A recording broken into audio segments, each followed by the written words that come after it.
Okay. We'll be beginning shortly, Commissioners.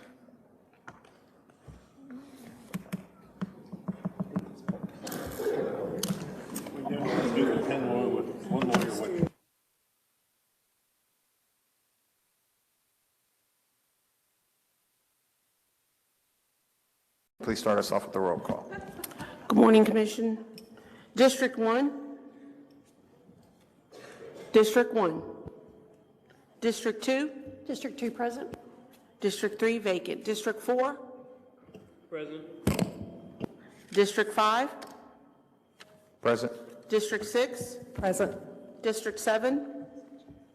District 7. Present. District 8. Present. District 9. District 9 is present. District 10. Present. District 11. District 11. District 12. Present. District 13. Present. District 14. And place 15. I am here. You have quorum, sir. Thank you, Ms. Pacina. We do have a quorum. Good morning, Commissioners. Today is Thursday, January 19th, 2023 at 9:13 a.m. Welcome to the briefing of the Dallas City Plan Commission. Commissioners, as always, this is a time for questions for staff. And I see that our first staff member is ready to go. Good morning, Ms. Moorman. We begin with case number 1.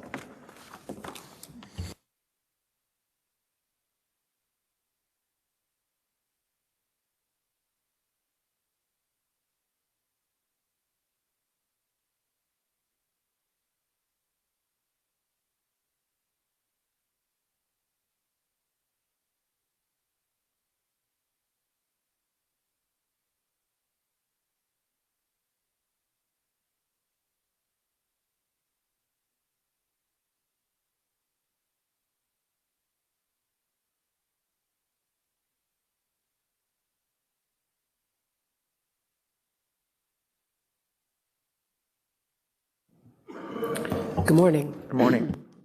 First item is M212020, and it is an application for a minor amendment to a development plan in PD 1059. It's approximately 10 acres, and it's Council District 3. You can see by the location, it's east of downtown, and it is at the southwest corner of North Westmoreland Road and Reman Drive, so right in this area. The zoning map, and here's the PD. And in summary, the amendment is to reflect an addition of a 575 square foot building towards the rear of the property to be used for office and conference space. They've added pedestrian walkways through the interior of the property, sidewalks along Reman Drive and Westmoreland Road, and quite a number of parking facilities, and bicycle parking facilities. And parking is going to be per 51A, and it's going to be supplied through structured parking and some surface parking. You may have noticed that there was a reduction of 11 spaces, which is allowed in per 51A for the addition of an additional providing of bicycle parking. The proposed plan itself, you can see the dark area are the sidewalks that have been added. Actually, I'm going to go to the enlarged plan. Sidewalks that have been added all along Reman Drive and Westmoreland.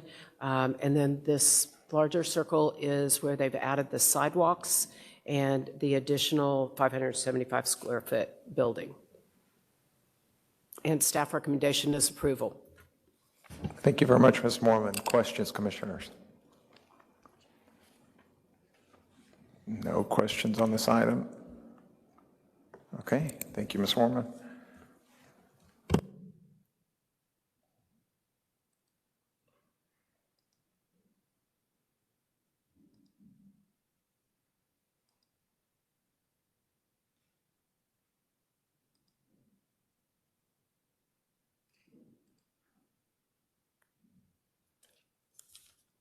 Next item is D 212019. And the request is an application for a development plan for a high-rise multifamily development in PD 15, subarea B. It is comprised of 1.96 acres, and it is in Council District 13. Location, it's just north of, actually, University Park, north side of Northwest Highway, between Pickwick Lane and Baltimore Drive. You can see it here in red, the site itself. The PD extends all of this area. So a little bit of history. This was initially created in March of 1965, and then in September of 2019, the PD was amended through an authorized hearing process. And then on August 4th, a preliminary plat was approved for this site. So I'm going to go ahead and skip to the plan itself and then kind of narrate you through some of the details. Otherwise, it's a little interesting. So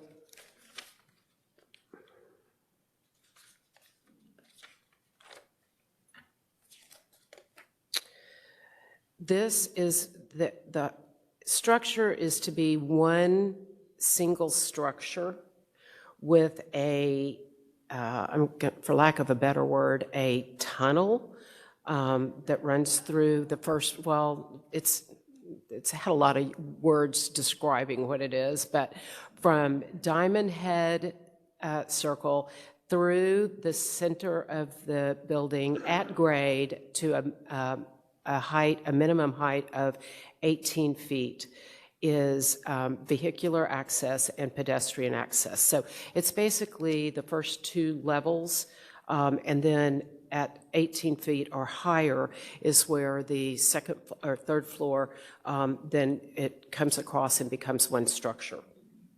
There are proposed 225 dwelling units. The maximum that would be allowed is 115 dwelling units per acre. They achieve the 225 dwelling units through the base of 90 plus a density bonus, which I'll touch on here in a minute. Height and lot coverage. So to give you some perspective, Northwest Highway is the south side of the property, and there is an alley on the north side.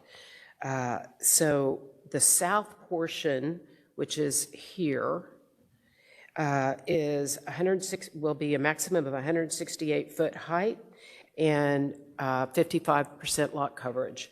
The north portion, which is this section, is proposed 96-foot height maximum, with, again, the entire structure is for 55% lot coverage.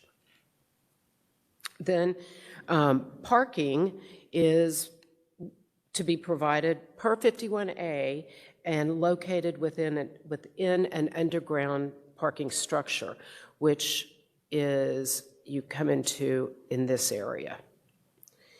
There are 4 excess parallel parking spaces provided that are going to be right in this on the south side of the building, and they're required to be in this Northwest Highway buffer zone, and they will be labeled for rideshare, prospective residents, and parcel deliveries. Service, loading, and garbage storage areas will be located within the main structure, and there is an access control. So on the west side, this is this is an access easement on the west side of the property, and on the east side is an access easement. There is to be an access control right up here on the north, I don't see if you could, on the north side, north end of the access easement. Open space is being provided at 15% as it, is required. And those are the base development regulations. But in addition to the base regulations, there is the opportunity within PD 15 to earn by providing enhanced urban design elements. You can, development bonuses can be achieved. So what this project chose to, bonuses that they chose to take advantage of was for providing contiguous open space. They have achieved 3 points, and that contiguous open space is right along this area and then this area and along the west side on the north portion. All required, then another way to achieve these bonus points are all required off-street parking is located in an underground structure, and they receive 6 points for that. So after receiving those points through the design standards, they have used those to increase for development bonuses by increasing the density of up to allow them to go to 225 dwelling units. And they used 2 points to eliminate a standard regulation for tower spacing, which would occur on the 2 side setbacks, and urban form setback, which would otherwise be required on the Northwest Highway side. But they have used 2 points to eliminate that requirement. They also used 2 points to eliminate the RPS that would, from multifamily 1, which is on the north side of this property. So through those, all of those, staff recommendation is approval. May Questions, have been more than you wanted to know, but. Oh, it's never too much. Thank you. Questions, Commissioner Standard, please. Yes, just for clarification, because I know it's confusing about all these bonus points. The reason that these bonus points comes from the amended PD 15, which had this very intricate structure in trying to plan for incorporating 4 high-rises in a very small area, potential high-rises. This is the second. That's the reason that all of these points and this, that, and the other, correct? Yes, Okay. those were put in place when the PD was amended. Correct, It's in kind of a 2000. sliding scale, and yes, when the PD was amended in Because every 2019. PD does not have that, needless to say. And the reason that we had to, if you want to call it cantilever, I don't know how you term it, the term is... The tunnel. The tunnel is because that's what we've decided on. And I'd want you to know, isn't it true that your commissioner, Ms. Stannard, went out to tunnels and measured them in about 5 different places with the applicant? So at any rate, so this tunnel is going to be basically 18 feet high, as you said, by the width of the driving area is 24 feet. The width of the area would be 32 feet because it's got sidewalks in there. But the reason that we had to do that is because that east-west road, Diamond Head Circle, is in fact a perpetual access easement to the other easement and must always be kept open. So the only way to build a building not on that road was to build it over the road. So it was a good compromise, and hopefully we think it's going to work. So And the only other thing would be, I guess that's it. Oh, and that also, the one thing that we've ended up doing, the reason is all the buildings in there have ended up having to have the loading. There's no loading from the back alley, if you notice. Nothing from the alley, which is next to the condominiums behind it that are owned. Nothing behind there, correct?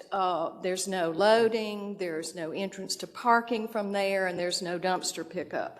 All of that must be within the building itself, and this one's loading is off the two-lane easement for that reason, to keep it from interfering with the neighbor's lifestyle.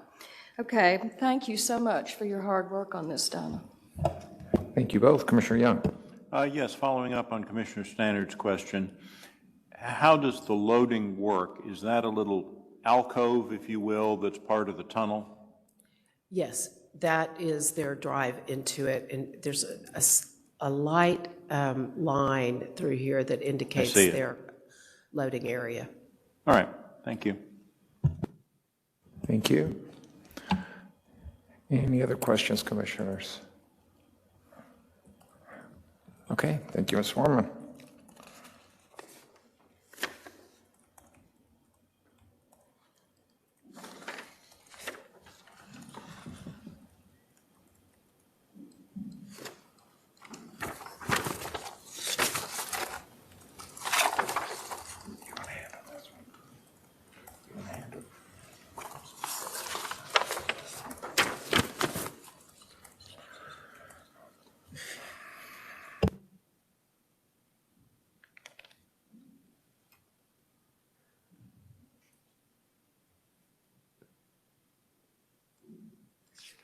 Okay, your next case is W223-003, which is a request for a waiver of the 2-year waiting period required before allowed to submit a zoning application on the property.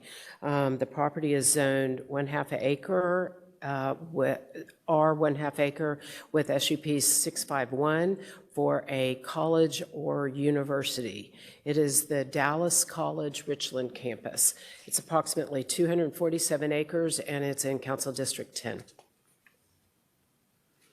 As you can see, it's located far, far northeast, just north of actually LBJ, and it is on the southeast corner of Walnut Street and Abrams. In June of 21, Council approved an amendment to the site plan and conditions for SUP 651, and the applicant is, because of that, requesting a waiver of the 2-year waiting period in order to submit a zoning application. The applicant's statement of changed circumstances regarding the property sufficient to warrant a new hearing are, since the SUP was amended over 1.5 years ago, the Dallas College Richland campus has seen a need to provide community health benefits for the campus and surrounding community. In partnership with Parkland, the two community-serving entities are exploring options to provide an on-campus clinic, and in order to do that, they must submit a zoning application for change of zoning. Staff recommendation is denial. Staff does not consider the circumstances regarding this request property to have changed to warrant a new hearing. Thank you, Ms. Moorman. Questions, commissioners? Commissioner Treadway, please. Good morning. What was the SUP that was Can you turn approved? on your mic? Sorry, it is. Is it on? Yes. Okay. Can you go through what the SUP that was approved 1.5 years ago covered? I don't know. That isn't part of the request because their request is just to waive this 2-year, just to waive the 2-year waiting period for them to then be able to submit a zoning change. Now, if they were to wait until, they wouldn't have to be here for the waiver. If they waited till after that date, after the 2-year date, they could just come back in and submit a zoning application. So as far as what was involved, I can't tell you. Okay, because if, I don't know what the circumstances were and why they have or have not changed if I don't know what the SUP a year and a half ago covered. So the circumstances are such that for the property that would need to have changed would be basically physical elements to the property for us to be able to recommend approval. Okay, as a new commissioner, this seems to me to be more focused on the rule and not maybe the substance of the request. Is there, again, having a clinic on a college seems to be a viable request, and is the only reason that staff is denying it is simply because they didn't hit this 2-year requirement? So we're not denying a request for a clinic. That is what they're saying, their reason for needing a waiver to the 2-year waiting period to allow them to submit a zoning application that would then be able to address their need for a clinic through a zoning change. So why is staff denying it? So why is what? Why is staff denying it? Because we're denying the 2-year waiver because in order to basically approve or agree with the 2-year waiver, per code, there has to have been substantial or significant change of circumstances to the property. And there are, to the physical property, not just the desire for something different. And again, this is where I'm confused, because if I don't know what the last request was for, then it's hard for me to have an opinion about whether or not circumstances have changed. And again, it seems to be a viable request, and I'm not understanding if it's just a procedural reason that staff is recommending denial and just wanting them to wait 6 months to set up a clinic or to have the zoning change so that they can set up a clinic. It seems to be sort of a procedural issue, not a substantive one. You are correct. It is procedural that they are required to come in and if they want to submit a zoning application before the 2-year waiting period is over. So this is really just procedural. They do need to come in and ask for this waiver. And is staff's position that you just look at whether the 2 years, so you look at the procedure and we as the commission get to look at more of the substance of the request? Commissioner Treadway, Mr. Chair, if I may. Please.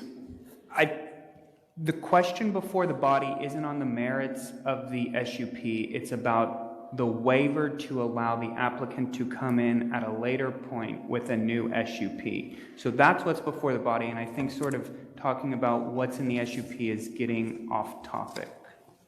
I guess I'm confused though, what as the commission, what are our parameters?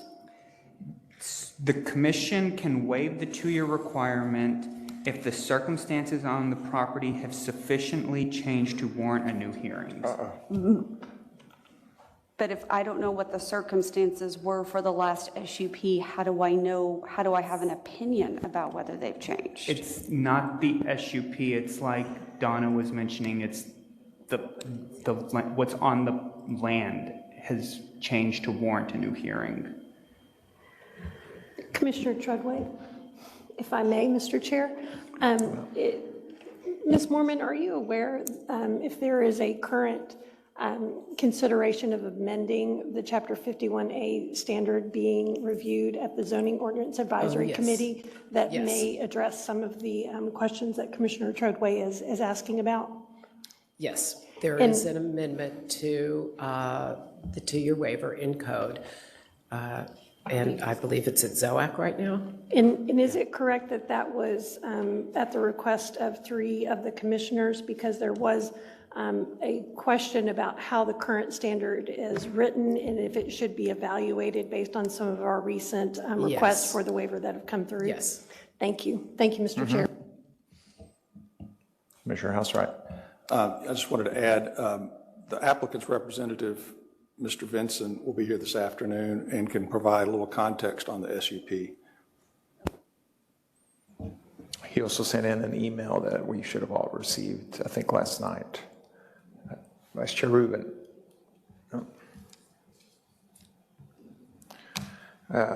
Any other questions on this item? Yes, Commissioner Anderson, and before I get to you, welcome back, sir. Thank you. Great to have you back. Thank you, Mr. Chair. Of course. The current SUP, does it not allow for a healthcare center that they already operate? Their present zoning, the zoning itself and the SUP, neither allow for the use that they have determined that they would like to put on this property, which is why they're having to submit a zoning app, which is why they are intending to submit a zoning application to amend. And that will, once they submit that zoning application, it will come back to you all as a zoning case. So you'll see that when it comes. What they're asking for right now is just the ability to submit a zoning application sooner than would otherwise be allowed. Understood. But in efforts to submit that application, I'm wondering if that's not already an allowable use, considering they have a nursing school and they have other healthcare facilities currently on campus.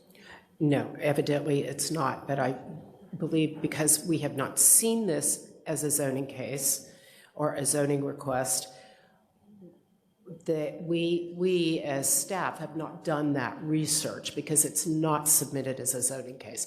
It's been submitted as a waiver to request being able to submit that zoning, and at that zoning application, and at that time, then staff will go through the research and Well, yeah, I'm commenting on their request that circumstances changed, and I just don't see the circumstances changing because it's currently allowed, I know, in their SUP. So yeah, that's the clarification that I was trying to make, is that currently, I do know that they have several uses that are healthcare related currently in the SUP, and it may be already allowed. So I could see how the staff would want to deny that, and they could reapproach it a different way. Commissioner Anderson, Mr. Chair, I think this is also delving into the merits of the SUP and not on topic anymore. Thank you. Thank you, sir. Yeah, we're just considering the waiver today. Commissioner Stannard. Yes, isn't it true, I mean, correct me if I'm wrong, but isn't it true that if we go with the staff's recommendation of denial today because it doesn't meet the 2-year period, that in 6 months they are free to make this zoning application? Is that correct? yes, I believe they can submit an application on June 24th of 2023. Great, so it's even less than 6 months. Thank you. Thank you.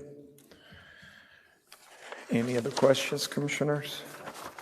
Okay, before we move on, let the record reflect that Commissioner Treadway joined us today at 9:20 a.m. Good morning. Thank you very much, Ms. Mormon.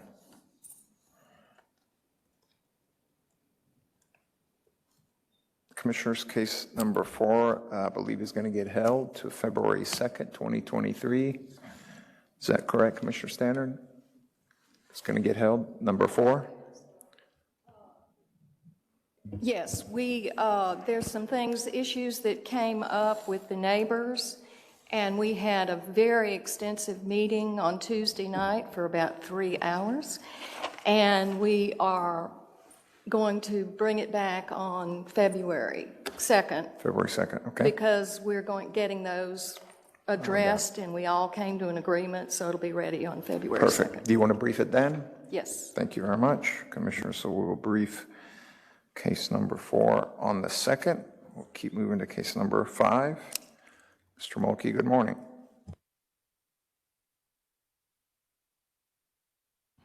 Good morning, Commissioners.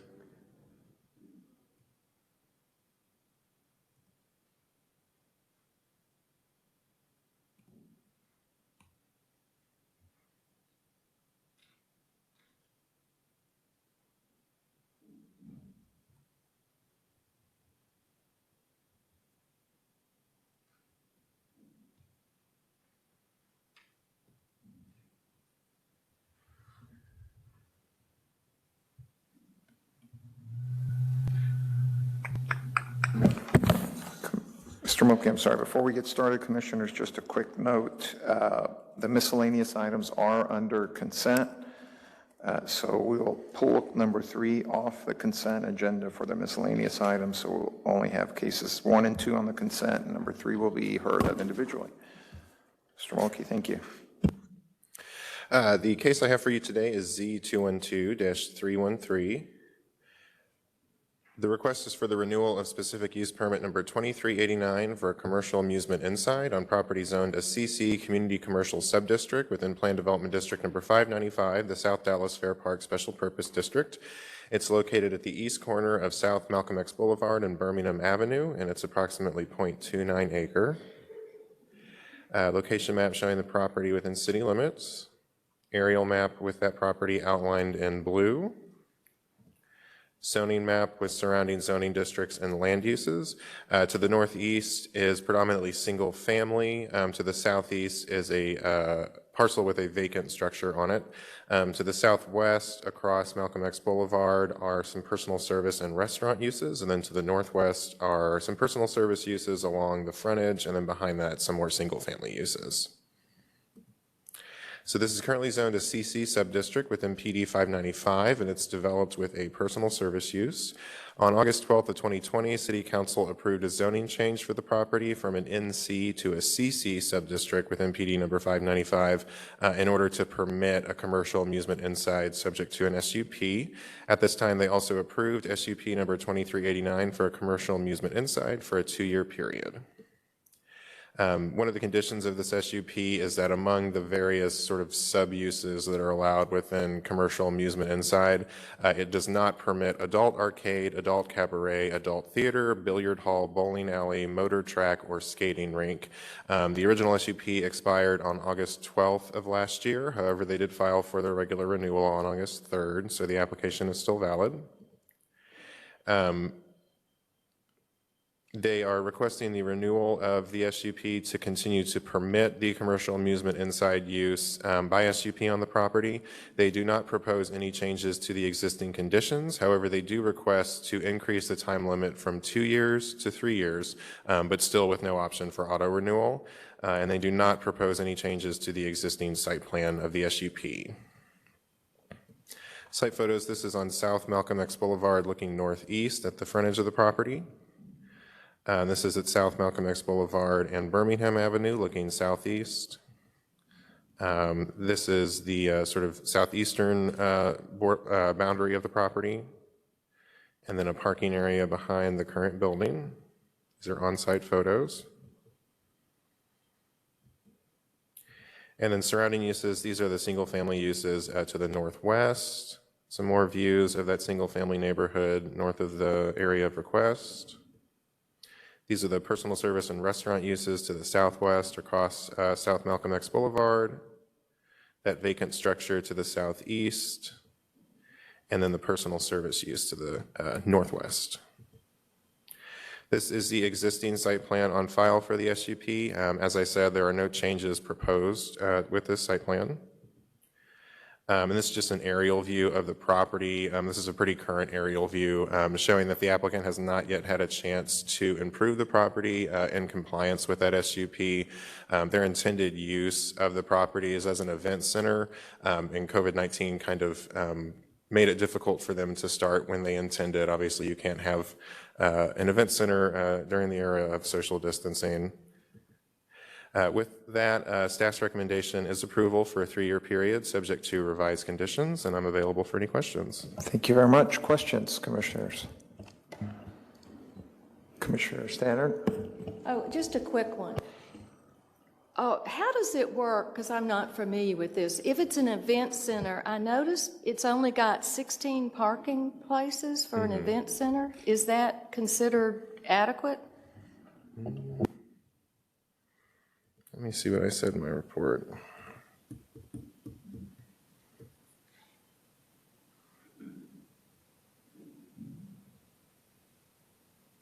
That is correct. Yeah, so for this use, one parking space for 100 square feet of floor area is required.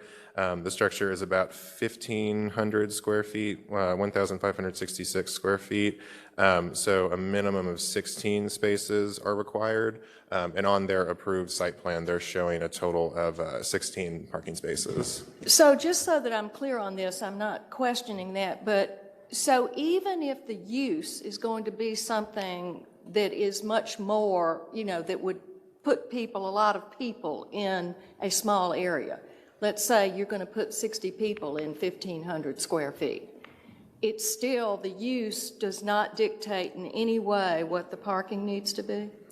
No, the use does dictate the parking requirements. It's just that they're meeting the minimum parking requirement for this use in code. Interesting. I just wanted to learn that. Thank you. Commissioner Carpenter. Just to clarify, Mr. Mulkey, this business has never opened. Is that That's correct? correct, yeah. Okay, so we're just extending the SUP to give them a chance to do something that COVID put an end to. And the 3 years is because we did the first time we gave them 2 years, but right now we're giving them additional time to actually get up and running. Correct. Yeah. Initially, when the application for the renewal was filed, I think they were asking for 5 years with auto renewal for 5 years, and we kind of were able to negotiate with the applicant that they really haven't had an opportunity to demonstrate the feasibility of this use at this site. However, we were willing to kind of extend the time limit just a little further to give them some more time to go through the permitting process. Okay, thank you very much. Thank you. Thank you. Commissioner Hampton. Thank you, Mr. Chair. Mr. Mulkey, just one follow-up on the site plan. I don't see that there's any buffering. I see the fence, but is there any additional requirements that will come through permit review with the residential adjacency?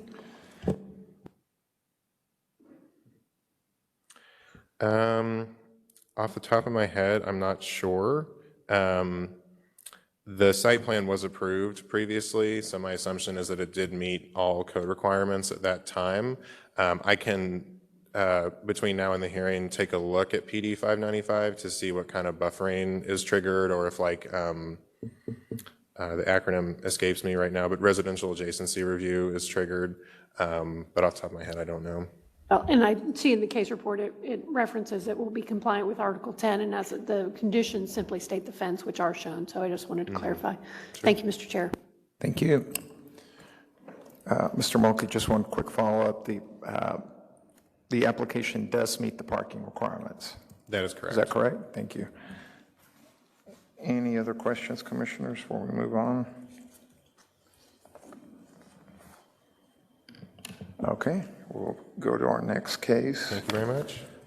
Number 6, Ms. Munoz, good morning.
You're good from there. Thank you. Thank you, Ryan. Good morning, everybody.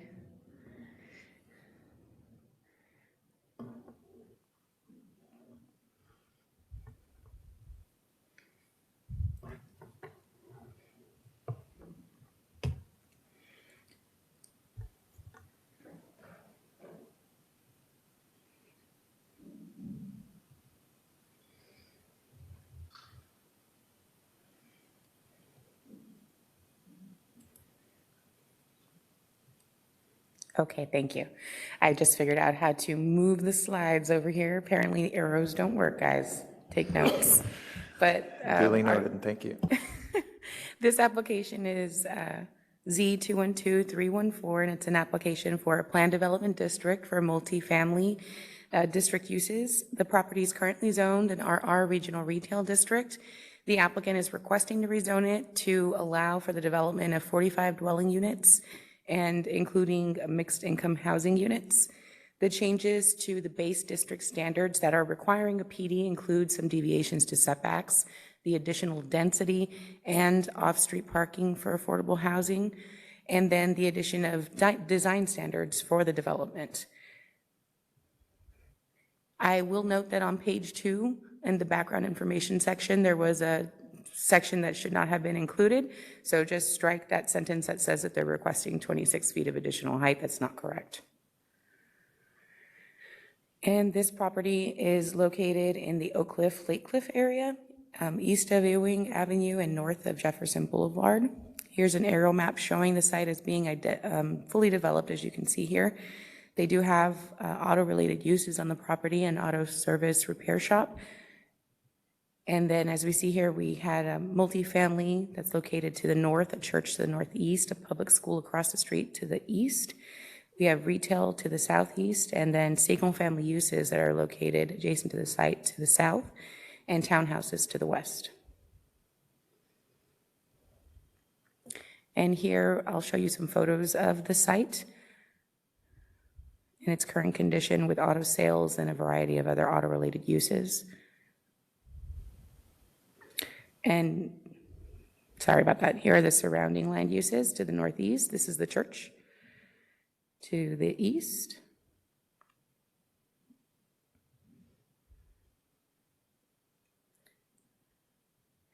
And that was a photo of the school and then surrounding residential uses in the vicinity to the northwest and west.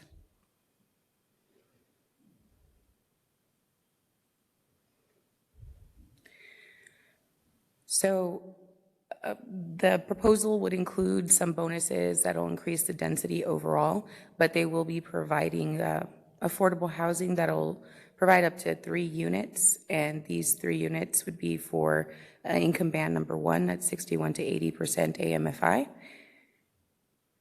Overall, the development plan that they've proposed shows that they have a breakdown of 39 one-bedroom units and 6 two-bedroom units. And they are reducing the side yard, but on the development plan, it shows that they're actually in compliance with the base district standards, but they'd like to keep that reduction in case they need flexibility in the future for any amendments or issues with the development as it progresses.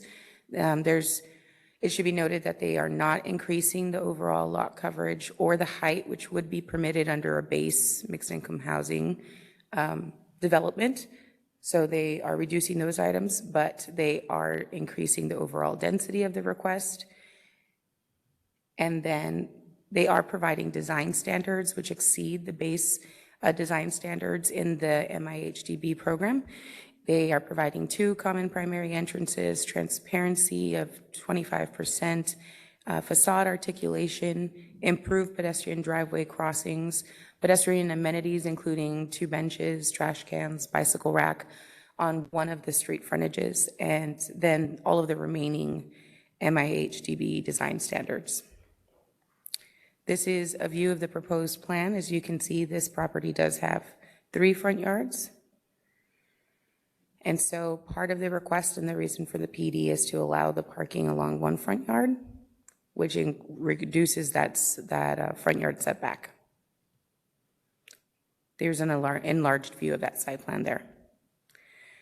And then it just has the breakdown of the total units and the parking required, since it is per bedroom. And staff recommendation is approval subject to the development plan and conditions.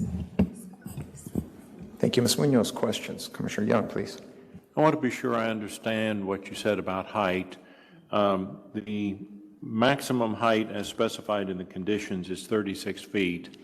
And because there is no language in the condition that says you get a bonus for height for MIH, therefore you don't. That's correct. Okay, thank you. Thank you for the clarification. Commissioner Treadway, please. So what constitutes a front yard? Like, how can you have 3 front yards and 1 side yard? So different districts have different requirements. In a multifamily district, it would be all the street frontages are considered to be front yards. In single-family districts, it would be the shorter of the multiple frontages, except for you would still have to maintain block continuity. In other words, if you have a property that fronts along 2 streets and then the adjacent properties on either side are also fronting along those streets, even though you would meet the requirement of having one side yard because one is longer than the other one, it gets very complicated, stick with me here, then you have to match everybody else's front yards and provide both. So let's say you're in an R75A district and the front yard is 25 feet. If you have a rectangular typical lot, 7,500 square feet, but you're fronting on 2 streets and you're facing one way, obviously, and the other side you're trying to use it as a side yard, if the lots behind you front along that street as well, it's not their rear yard or something else, then you still have to provide a 25-foot front yard and your lot is reduced. And that's when we see a lot of cases that go to the Board of Adjustment seeking relief from front yard requirements or seeking to get other special exceptions. So there are rules in place for different districts and different front yard requirements. Okay, that's very helpful, because 3 front yards, I'm like, Yeah, sounds a little commercial funny. districts, multifamily districts, they have front yards. And that's determined by this particular planned development district.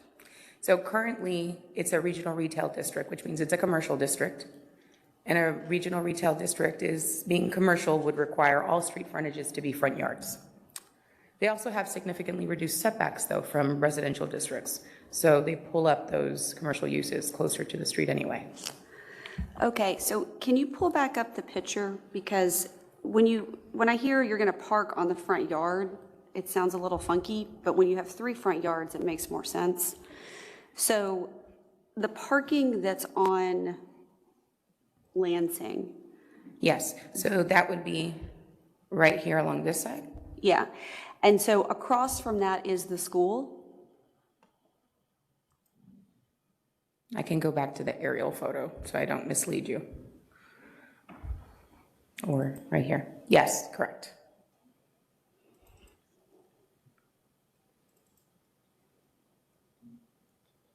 So the building will face, It'll face the residential uses that are in the vicinity. okay, and then the parking is already planned to be on the lot facing Lansing, and then the additional, this setback is requested on Lansing as well. It's really just to permit the parking there because parking is not permitted in the front yard. The structures are compliant with the setback. But again, there are 3 front yards here, so. Yes, that's correct. Okay, thank you. Thank you. Absolutely great question and a fabulous answer, Ms. Munoz. I think we're going to capture that video and use it for the CPC training video. Wow, absolutely fantastic. Commissioner Stannard. Yes, a couple of questions. First of all, this is certainly a wonderful transition from the auto place to putting the multifamily there. So this is good city planning as far as I'm concerned. But my question is this. Because there has been an auto body place and all the oil and all of this, are there going to be requirements for mitigation as far as the cleanup before they can build a multifamily on this area? Do you know? So that's something I'd have to check with OEQ on, but I understand exactly what you're saying, and the last thing we would want, obviously, is to have a contaminated single-family dwelling unit, well, not single-family dwelling unit, residential development. We can also be sure to ask Mr. Baldwin when he comes in later to see if they have any plans for mitigation, but I'll check with the requirements for the city. I will, because I think that's important, that they've shown that when auto body places have been in areas for a long time, there can be soil issues. So I was wondering about that. The other thing I was wondering about, just out of curiosity, when I look at the picture, are the units 2-story? I mean, I'm not sure how this works to get 45 in here. It's a 3-story. Well, that's what I couldn't understand with the 36 feet. So you're going 3-story with the 36 feet, is that correct? Yes. Okay. And then they're allowed typical projections as well. And So- then with the 12-foot Yes, projections? Okay, I just wanted to be clear on that. And the other thing I wanted to ask is, because I can't see it on here, but obviously there's some landscape plans and requirements for Yes, absolutely. trees, right? That's correct. Okay, thank you. Commissioner Hampton? Thank you, Mr. Chair. Mr. Munoz, Ms. Munoz, excuse me, two questions on the design standards. They've got design standards specific for the project incorporated. The transparency at 25% as proposed, is that typical for other sections, either within the MHDB or form-based code or other standards that we have? I am not sure. I'd have to check and do a comparison of those other districts. Okay, I will say I did look at a couple, the apartment, for instance, in form-based, it's 30% on a primary street on the ground floor and 25 side streets, and I believe 25 is, it varies a little bit, but I was just trying to understand if staff had any concerns about that percentage providing a good environment and contribute to the pedestrian realm. Thank you for that. And as I mentioned, I could look at those other districts. If it's, as you mentioned, suitable for a side street, I would consider those streets to be more like side streets since they have residential adjacency where the building is going to be fronting. So it seems like it would be appropriate. Okay, thank you. And then additional question on the pedestrian connections.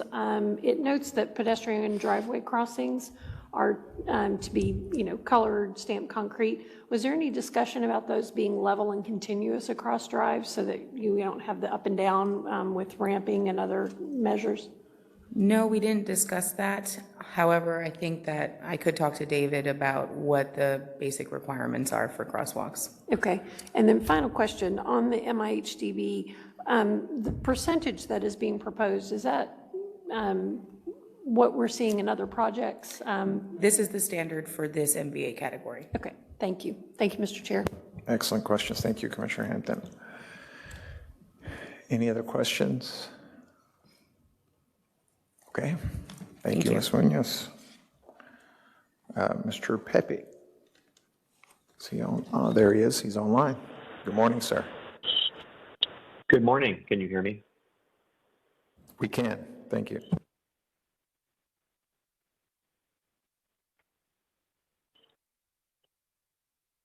Let's get started. So this one is Z212325. It's an application for MF2 multifamily district on property zoned as CS Commercial Service District on the northwest line of Willow Street at the terminus of Bank Street between Carroll Avenue and South Fitzhugh Avenue. It's about 0.91 acres. It's located in Old East Dallas area. And here's the site as it exists today. So to the front on the southeast is Willow Street, and the properties are currently vacant. There's more vacant property to the southwest, and then there's a mix of residential around. So the properties to the northwest and northeast are zoned to MF2, a little hard to see on this map. So as a result, they're what we call mixed residential. And then PD 134, subarea A, is a generally small lot, single family district to the southeast. And then there's some CS and MC property to the southwest that's undeveloped at this time. And of course, Santa Fe Trail runs parallel to Willow Street to Santa Fe Avenue and parallel to the front property lines of this property. So there's a wide amount of right-of-way in front of this property, and much of that is Santa Fe Trail. So it is currently undeveloped. They are currently CS Commercial Service District, and they're seeking that MF2 to develop multifamily uses on the site. It is generally surrounded to the north by MF2 properties that are mostly developed under MF2, and they have stated their intention to utilize some aspect of the MIH development bonus after rezoning. So we'll hop into the site. This is looking at the site to the northwest. We're actually on the trail in this case. This is a little farther up along the site, still from the trail. And that's more of the site. So then That should be the flip side view also from the trail across at some of the homes. That's PD 134. Then farther down, this is Bank Street as it intersects with the trail. It's got kind of a raised crossing, and then there's more homes in PD 134. And this part of PD 134 has kind of an alley instead of Santa Fe Avenue that runs along Santa Fe Trail. And this is looking down southwest towards the undeveloped CS, the undeveloped MC commercial properties to the south. And so the development standards chart, as shown in the report, is here. As you know, CS includes a number of commercial uses, almost light industrial uses, and the development standards for that are here. And so when they use MF2, these are the development standards, and as you know, they're limited to the lot areas that are prescribed in the density column here. And then if you do use the MIH-DB, that doesn't apply, and then they're limited by height and lot coverage restrictions primarily, provided they provide mixed income housing. RPS applies in all of these circumstances and is generated by the PD 134 properties. Staff recommendation is approval. Thank you. Questions, Commissioners? Commissioner Hampton. Thank you, Mr. Chair. Mr. Pepe, are you aware if this site historically had a more commercial use, which is reflected in the CS zoning that's there today? Yes. So yes, and you gave me a little detail on that, and I looked into that. And that's interesting. Yeah. So there was definitely a long strip of commercial that went along the trail, as it used to be a railroad. So it definitely was a more intense nature in previous times, but the CS still allows not industrial, but maybe light industrial and heavy commercial uses by right today. And it was also, even though those uses existed, has always been surrounded by duplexes, single-family apartments, so, a mix of residential uses, similar to what we see on the ground today. Is that correct? That's correct. The residential uses surrounding are old by Dallas standards, so they've been around for quite some time. Thank you. And are you aware that the applicant is in their current plans, and I understand this will be base zoning, so we'll see how the project develops, but that they're intending to do smaller units to try to encourage some natural affordability within our housing stock? Yes. Thank you. Thank you, Mr. Chair. Thank you. Any other? Yes, Commissioner Treadway. Hi. Can you talk a little bit about the parking? I wasn't sure what the plan was. Yeah, so they're required to park at code if they develop under the base MF2, which is the one per bedroom requirement with a potential for guest parking if certain conditions are not met. And then they could, if they provide mixed income housing, they could utilize the minimum of 0.5 as approved by that program, but they are by no means obligated to. They can provide more if the nature of the development or the nature of their site dictates that. And at this time, I think you said that they are planning to use the mixed income housing development bonus, but that's not required. What's on the table here is just a request to change the base zoning? That's correct. And remember, those are things that are built into the base zoning. So it's just expanded the amount of things you can do under the base zoning of MF2. But approving an MF2 here doesn't mean that MIH must be developed or that it must not be developed or that the bonuses must be utilized in full. The MIH is never a requirement in this circumstance. That said, the MF2 properties all around, which are base zoning, could also utilize the MIHDB. And then when I think I understood, so in both cases, base zoning or mixed income, the bonus, they would still have to comply with the residential proximity slope requirements? That's correct. Okay, and it looked like they would be pretty similar. The front would have some sort of restriction in both cases, but it looked like it'd be 36 with the bonus and between 30 and 38 without? Yes, so these properties across the Santa Fe right-of-way are generating single-family residential proximity slope. And so that's coming off of those property lines at an angle, of course, and the first place they'd meet this subject property is in the front yard. And as we describe in the report, that kind of varies because the width of the right-of-way varies, but it means the front part of this building would have to be the lowest part, and then it could go up at a one per three as you move farther back on the subject site. Okay, thank you. Thank you. Any other questions, commissioners? Commissioner Stannard faked me out with that finger to the computer. It's like, any other questions? Okay. The record reflect that Commissioner Popkin joined us today at 10:14. Good morning.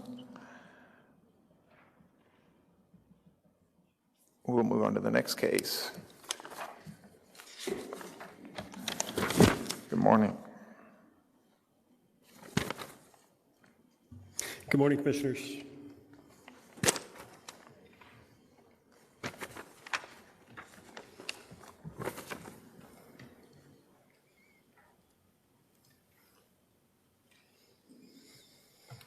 This is case number 8.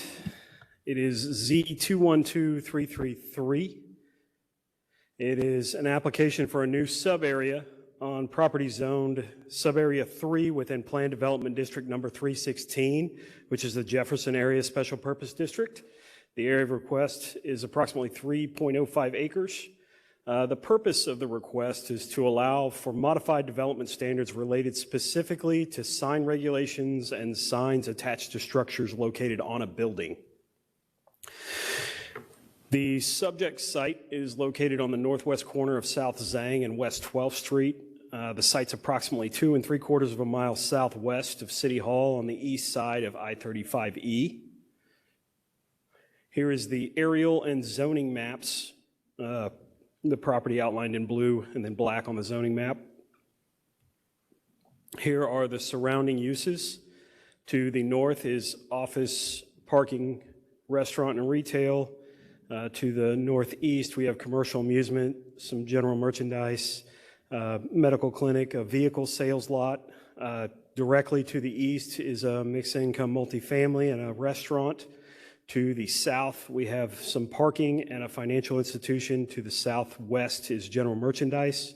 And to the west is a parking and financial institution, as well as an office use. And then there's general merchandise and a restaurant to the northwest. I've also got the sub-area detail, which shows in purple the area that would be proposed as the new sub-area within sub-area 3. Planned Development District number 316 was last amended by authorized hearing on September 9th of 2014. The goal was to establish and provide a framework for development of appropriate densities of retail, office, commercial, and residential uses that maintain the characteristics of the existing urban form and history, respected the existing businesses, and promoted walkability or walkable, bikeable, and sustainable form of development. The PD considers the area of request an office or mixed-use high-density district. The proposed sub-area is to allow for the development to have additional options for signs attached to structures located on a building. The initial intent is to update the existing Bank of America signs located on the north and south side of the mechanical equipment room on top of the building. All other provisions are proposed to remain consistent with the existing sub-area 3 regulations. The site is currently developed with a multi-story office building, surface parking, and underground parking garage. Here are the site photos. This is facing west at South Beckley and Century Street. This is facing south on Century and south at Zhang and Century. This is facing east at Zhang and Century and east at Zhang and West 12th.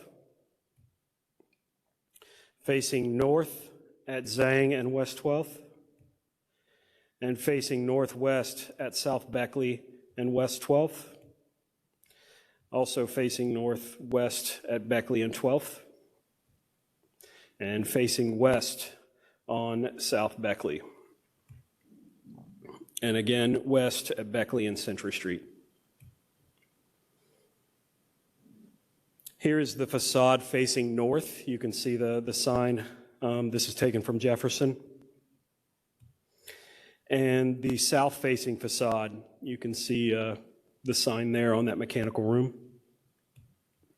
Some of the surrounding uses, the general merchandise southwest of the request site, the parking and financial institution directly south of the request site, the office uses north of the request site,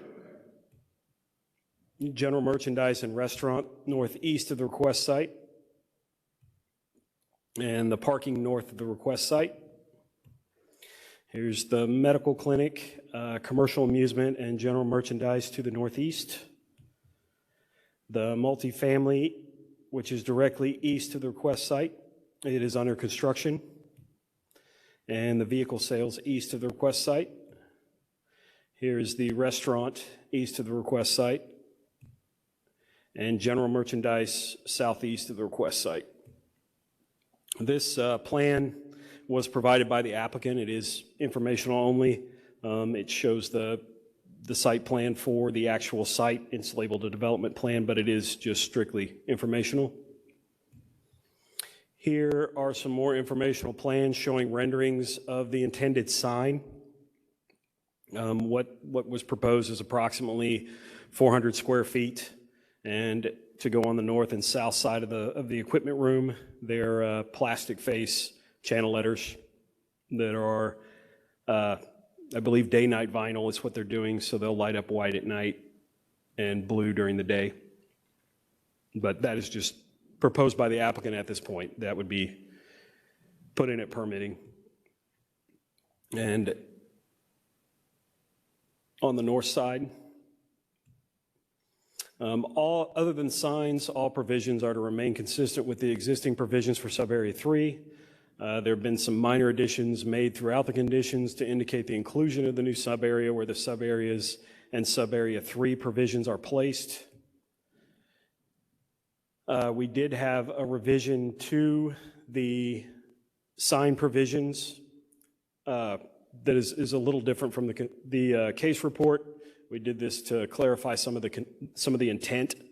It was changed to I guess section 51P 316.113E6. A maximum of 2 signs per premise may be attached to a structure located on a building if the sign refers exclusively to the identification of the premise or a tenant that occupies in excess of 20,000 square feet of floor area within the premise. And the section where it says a maximum of 2 signs per premise was added that was not reflected in the case report. And staff recommends approval, subject to conditions and the revised exhibits 316A and 316B. Thank you very much. Questions, Commissioner Stanton? Yes, once again, this is so I can learn about procedures. So, because normally when we do these signs, they come in just as in a group of signs and we go through all of that. So the reason we're doing this, even though all they're changing is they want to put up 2 signs per premises, is because it's part of a PD or because it was prohibited? This is a zoning case, so originally this was not allowed by the PD. I believe these signs probably pre-existed or were done under some sort of different regulation. And they are unable to replace them because of the PD restrictions. So this is amending the PD to allow for the signs. If this is approved and moves on, then those signs will need to obtain a CA, or a certificate of appropriateness, after. I see. And So then they'll it's go through that other process that we have here, the certificate. Correct. Got it. That makes much more sense now. Thank you so much. Thank you. Commissioner Housewright? Well, Mr. Poole, the real issue is that Bank of America is not occupying the percentage of the building that the PD requires, correct? It's really not the question of two signs, it's just the question of these signs are representing a tenant that doesn't occupy the percentage the PD envisioned, correct? And so we're dialing that percentage back. We're not doing percentage, we're doing 20,000 square feet, right? That is correct. However, the PD doesn't allow signs above the roof line. The percentage comes from a base layer code, which is just the general code itself, which doesn't allow for signs to be mounted on structures, mounted on a building, unless it occupies 50% of the premise or is the name of the premise itself. So Bank of America does not occupy 50% currently, and under the current provisions, no signs are allowed above the roof line. Commissioner Young? Let me make sure I understand the modified staff recommendation. Under current code, there can be only one tenant that would qualify for a sign attached to a structure on the building, because it would have to exceed 50% of the floor area of the building. Is that right? Under current code, you can put the name of the premise, right, and or a tenant, okay, that occupies more than 50%. So there could potentially be two signs up there. Okay, but only one tenant sign. Correct. Well, signs for only one tenant. That is correct. Now that we're going to 20,000 square feet, there's at least the theoretical possibility of two or more tenants qualifying for this provision. That is where the clarification come in to say that only two signs per premise. Each perhaps competing for its own sign or signs. That is correct. And so the staff amendment is to say, well, we have two signs now, we're going to continue to have two signs. We don't care if they're tenant number one or tenant number two or a building identification sign, but we're not going to have a proliferation of signs up on the roof. That is correct. Okay, thank you. Thank you. Commissioner Hampton? Thank you, Mr. Chair. Commissioner Young covered part of one of my questions, which was that as we're, could you flip back to that revised language? I will confess I didn't manage to get it. Two signs per premise attached to structure. Okay, so it's whatever combination to get to two. Was there any discussion about the maximum size of signs allowed for the two signs that are being proposed with the revised language? There was not. Okay. And follow-up question to that is, and I don't see this anywhere in the base provisions, was there any consideration, I guess because these are attached to a structure, and the thought was, is there any consideration of how they are placed on the building, on the structure? No, there's not. The structure itself, I think the logic was that it limits how it can be done based on the size and configuration of the structure itself. Well, because it's generally on, I'm going to call it the penthouse at this point. And so, but it would still be effectively limited to that or some structure that was added, but a sign placed on the building facade would be separate from what this provision is intended to allow. Is that correct? The area allowance for that facade would still be under the 25 or 15% allowance for all signs on that particular facade. So this in no way exempts it from the total allowance for the building facade. It would be included in that effective area allowance. Thank you. Thank you, Mr. Poole. Thank you, Mr. Chair. Thank you. Commissioner Houserath. Mr. Poole, just an educational point, really kind of beyond the scope of this case, but when I travel around uptown where my office is, and there's buildings with multiple tenant signs placed all over the facades of these buildings. So how do you square that with what you just described to me as the base code of our sign ordinance here? So if this did not have the restriction of signs not being allowed above the roof line, then we wouldn't be here.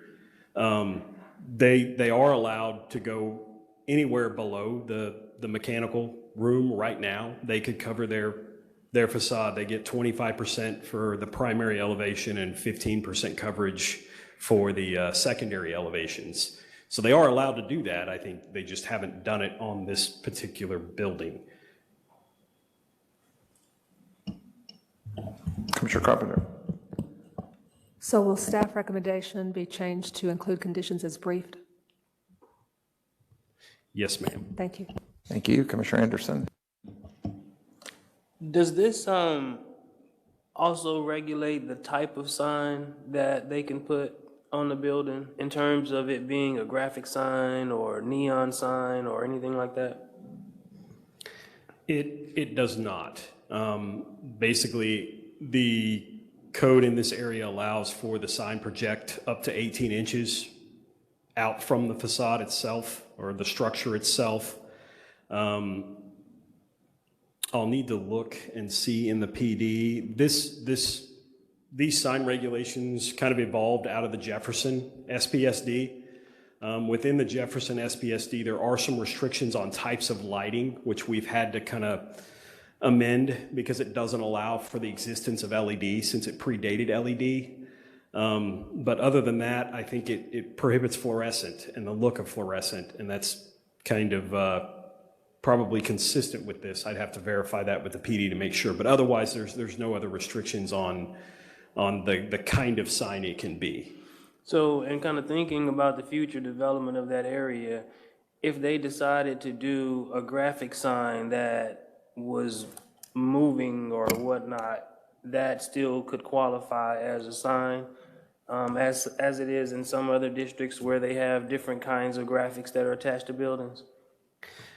We don't allow movement. So if they did put up like a digital sign, movement would not be allowed. For this particular building, anything that exceeds 50 square feet would still require a certificate of appropriateness from this body. As far as a graphic sign, like if they chose to just do art up there, we don't really regulate that. We only begin to regulate when it actually advertises a goods or service or the name or something that happens on that premise. That's when we start with regulation. Commissioner Standard. Yes, just one question. Obviously, I'm sure notifications went out. Has there been any response from the people, the other tenants of other buildings about these signs being proposed?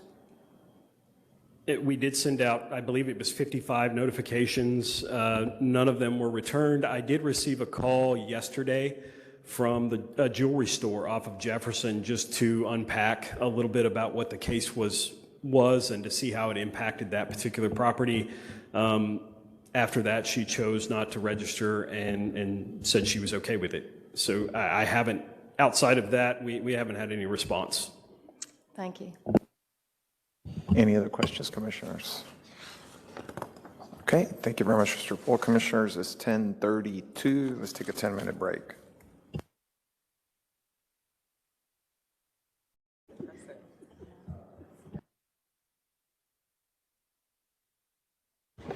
Okay, commissioners, it is 10:42 a.m. We're back on the record, back into the docket, moving on to case number 9, Z212218, Ms. Algair.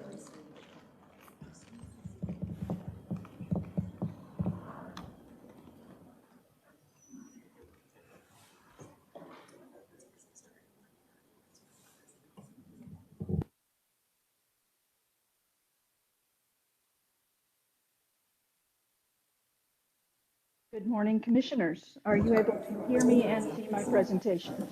Yes to both, and good morning. Excellent, thank you. So case number 9 is Z212218.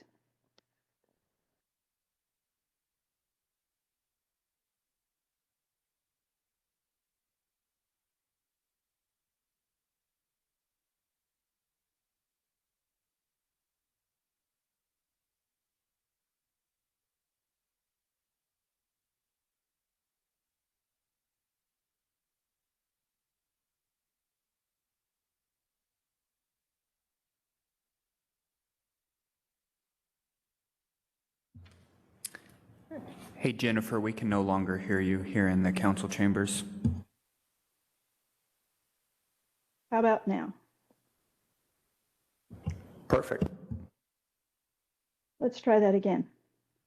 So Z212218 is an application for a planned development district for a public school other than an open enrollment charter school on property zoned in R75A single family district. It is in an area bounded by Vanderbilt Avenue, Delmar Avenue, Goodwin Avenue, and Matilda Street. And the area of request is approximately 4.5 acres. It's located in District 14. Aerial map pointing out the proximity to the Greenville Avenue commercial area. However, the area of request itself is surrounded by predominantly single-family development. Conservation District 11 is to the north of the site, and to the south R75A and Conservation District 12, and then further to the west we have, as I said, the Greenville Avenue Commercial District, but also Conservation Districts 9 and 15. The property is currently developed with an existing public school, Geneva Heights Elementary, and the applicant is proposing to demolish all but the 1931 portion of the existing school building and then construct an addition. Proposed planned development district will allow R75A uses, except that a public school other than an open enrollment charter school is allowed by right. And the property has an approved preliminary plat that will be relied upon for establishment of a building site for the addition. Typically, as you all are aware, in an R75A district, a public school is authorized by a specific use permit. However, in this case, the applicant is proposing a planned development district predominantly for the additional purpose of providing some protections for the 1931 building. You all should have received an email from the Planning Commission Secretary this morning containing some edits from the City Attorney's Office for the language related to the 1931 building, and that's what's displayed on the screen here. They're relatively minor edits, but I wanted to make you aware of those in case you had not been able to see that email. And then the development standards in the case report and then on the screen here, basically what's being shown is the development standards as they progressively change from the existing R75A standard requirements. And then if we were to do the school at this site under an R75A, like I said, an SUP would be required. And then the school at this particular site with the proposed PD conditions as they originally appeared in the docket. And then the bottom row is showing what would essentially be modified based on the staff recommended changes. So essentially what triggered the staff recommended changes in the conditions had to do with the initial proposal to redefine a couple of fairly standard definitions of a front yard and a side and rear yard in the proposed PD conditions. In conversations with the city attorney's office, staff determined that if we could accomplish the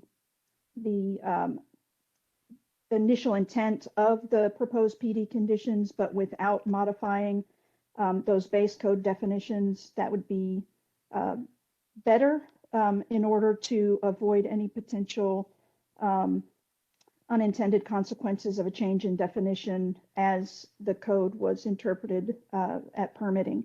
So basically, staff has proposed to strike those new definitions for front and side yard. That would place Matilda Street back as a front yard as it's defined under the code. Other than that, however, all of the other intentions of the PD ordinance are maintained, as you'll see in the side and rear yard, the height, lot coverage, and the special standards. Everything is maintained because other conditions that were proposed have also been modified to accommodate for reverting back to the code definitions of front and side yard. Taking you around the site, there is, like I said, this is predominantly surrounded by single family uses. However, within these existing neighborhoods, there are some small multifamily duplex uses, and you're seeing one here at the northwest corner across from the site, Vanderbilt and Matilda.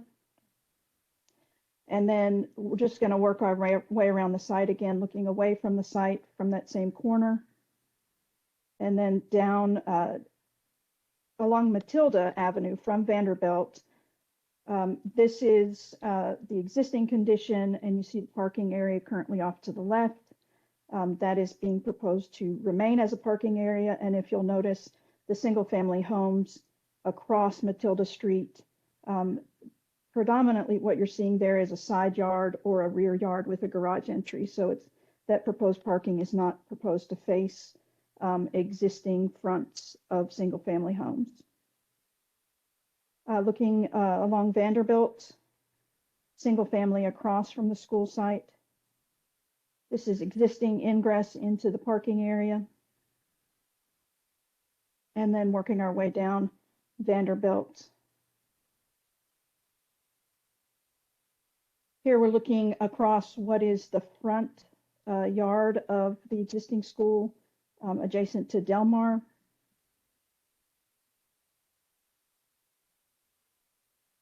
Single family surrounding. And then here we are at the 1931 building, the front facade that the PD is seeking to provide some protections for.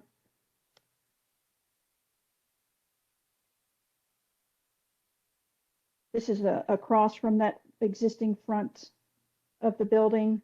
Again, we have single family homes, but again, predominantly side yards or garage entries.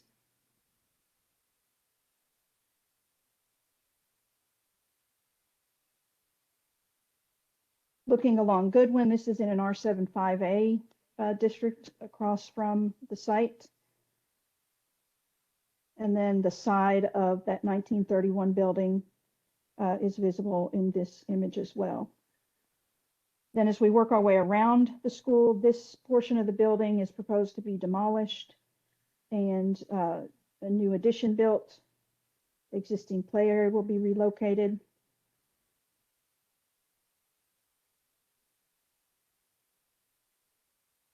This is looking down towards the Greenville Avenue commercial corridor, and then back around on the other side of the school, again looking along Matilda.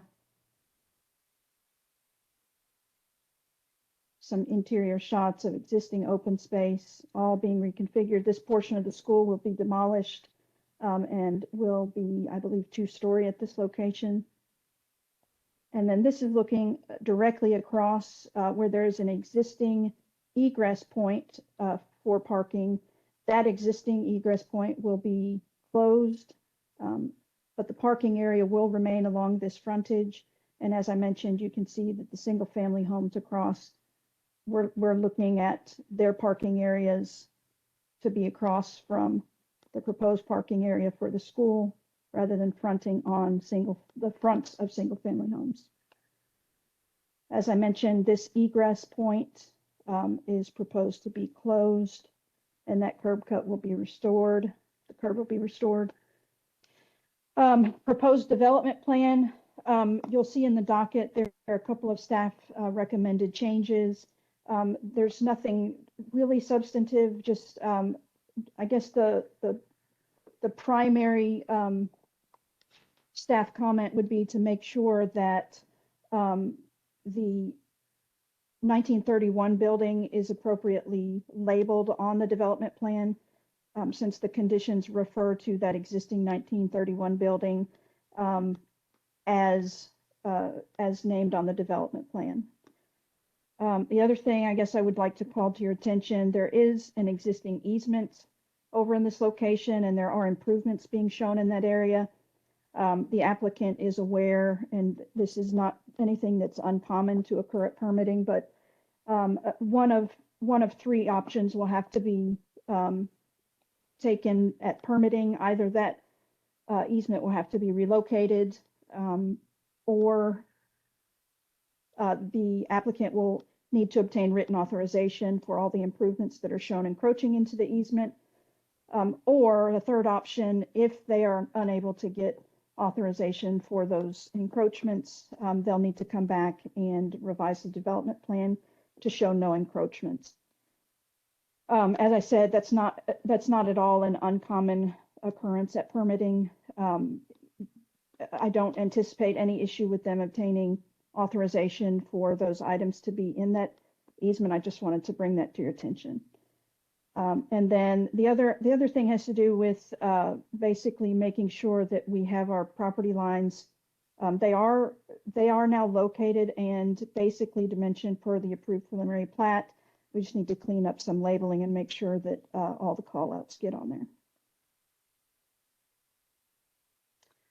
The landscape plan, there's a landscape plan attached to this proposal as well.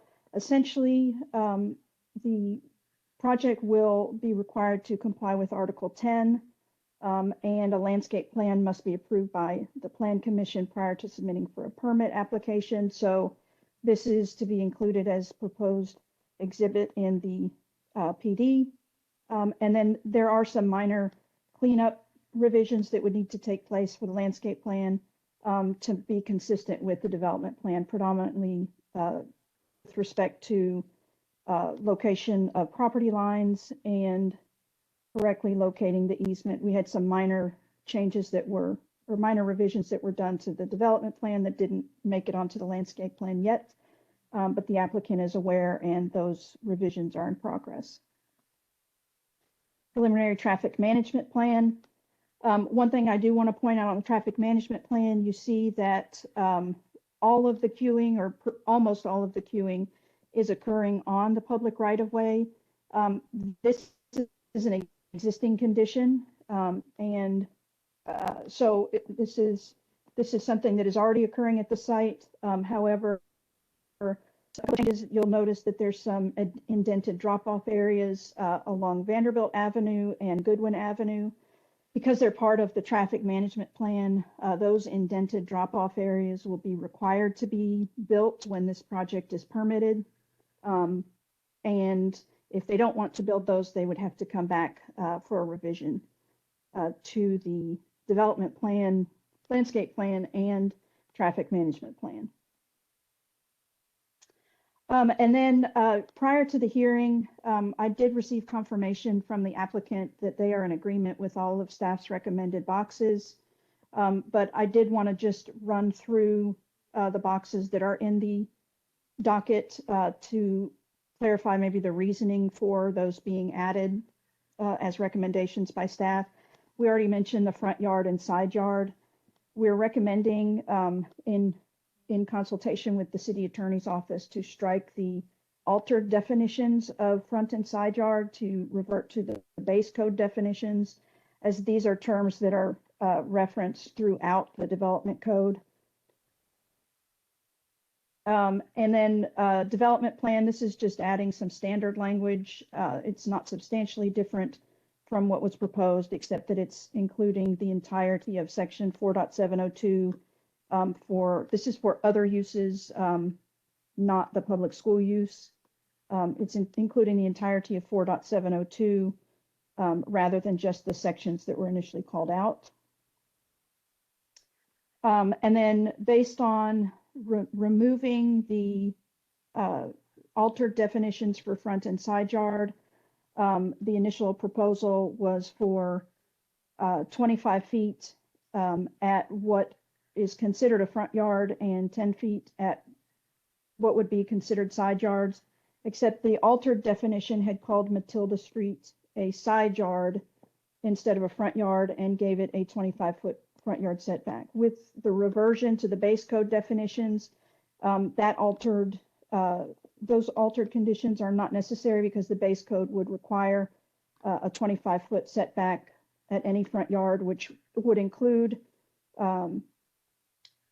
Del Mar and Matilda Street, and then a 10-foot side yard setback along Vanderbilt and Goodwin. So capturing the original intent of the proposed conditions, but using base code definitions. For additional permitted encroachments, staff is recommending removing light poles and fences, as these are allowed encroachments under the base code. And then specifying that the open fence with a maximum height of 6 feet is allowed within the required front yard setback at Matilda and Del Mar, as a 6-foot fence would not typically be allowed in a front yard setback. There was some discussion about extending that requirement for the fence in a side yard to also be an open fence as defined in the PD, and we can certainly add that language back in if that is the intent of or the wish of the body. For off-street parking and loading, in discussions with the applicant, the reason for some of the altered language about fronts and side yards had to do with wanting to ensure that parking did not occur between the building facade and the adjacent property line.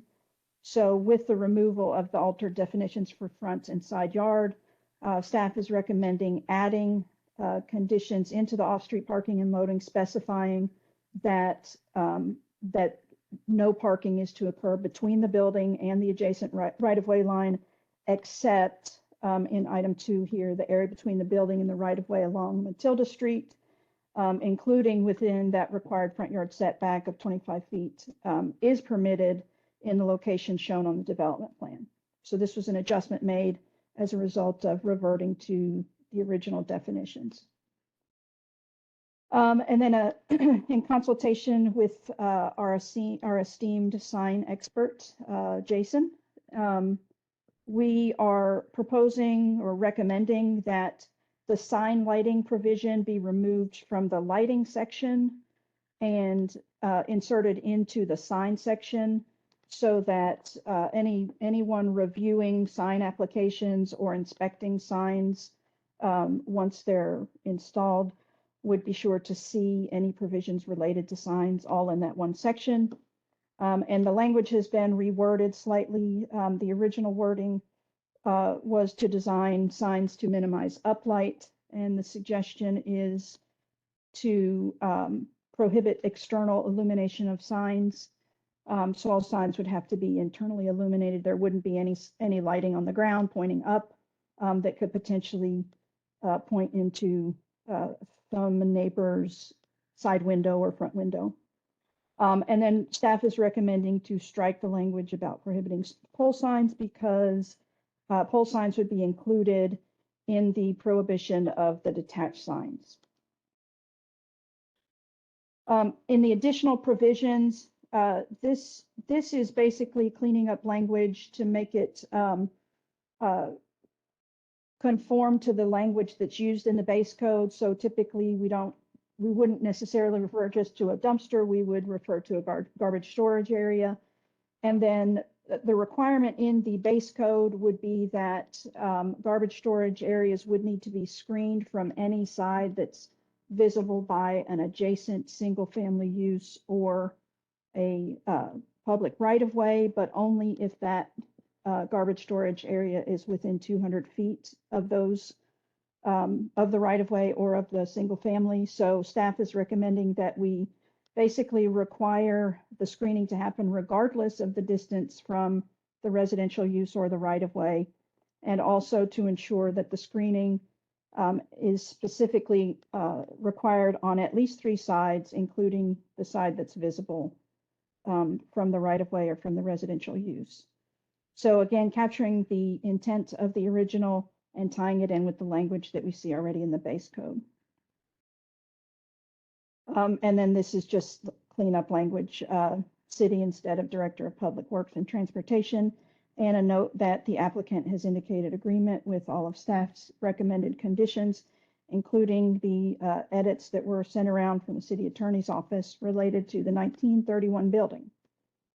Staff recommendation is approval subject to a revised development plan, a traffic management plan with the principal's signature, and staff's recommended conditions, including the CAO edits.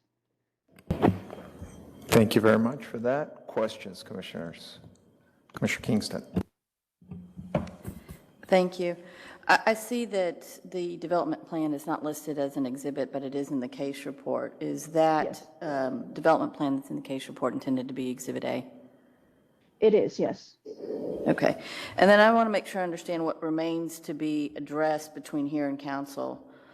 Labeling the 1931 building on the development plan, properly indicating property lines on the development plan and the landscape plan so that they match the preliminary plat, ensuring that the development plan and the landscape plan match in that regard, and the principal has yet to sign the TMP. Are there any other changes that staff has identified need to be made between CPC and council?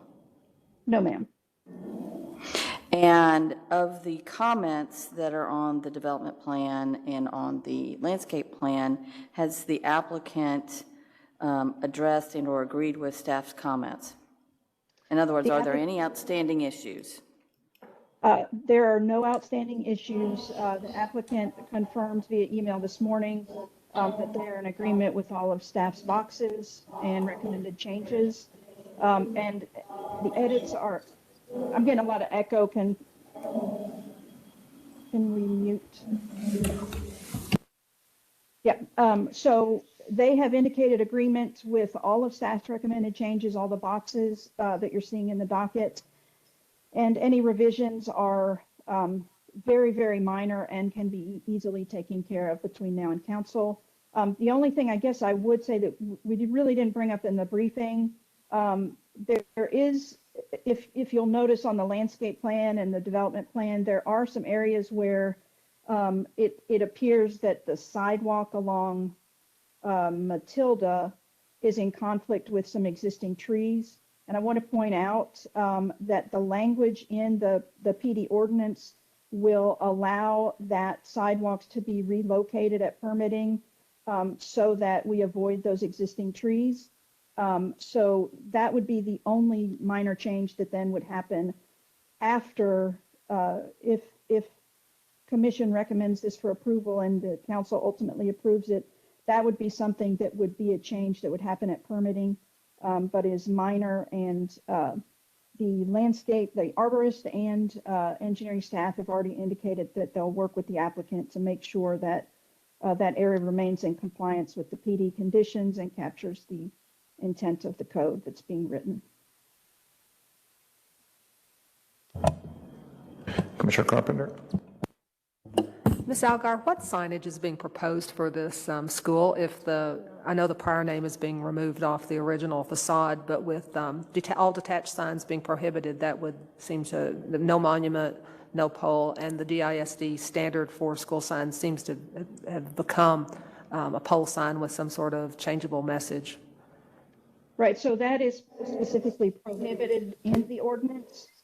And so any signage would have to be attached signage. So the applicant is agreeing that the kind of signage they have been seeking in other schools is, it's okay that they're not going to have it here? That is my understanding based on their confirmation this morning. One additional question. Can you just run through for me to clarify the designation of front yards and side yards for institutions like this in a residential area? Sure, let me bring that screen up again.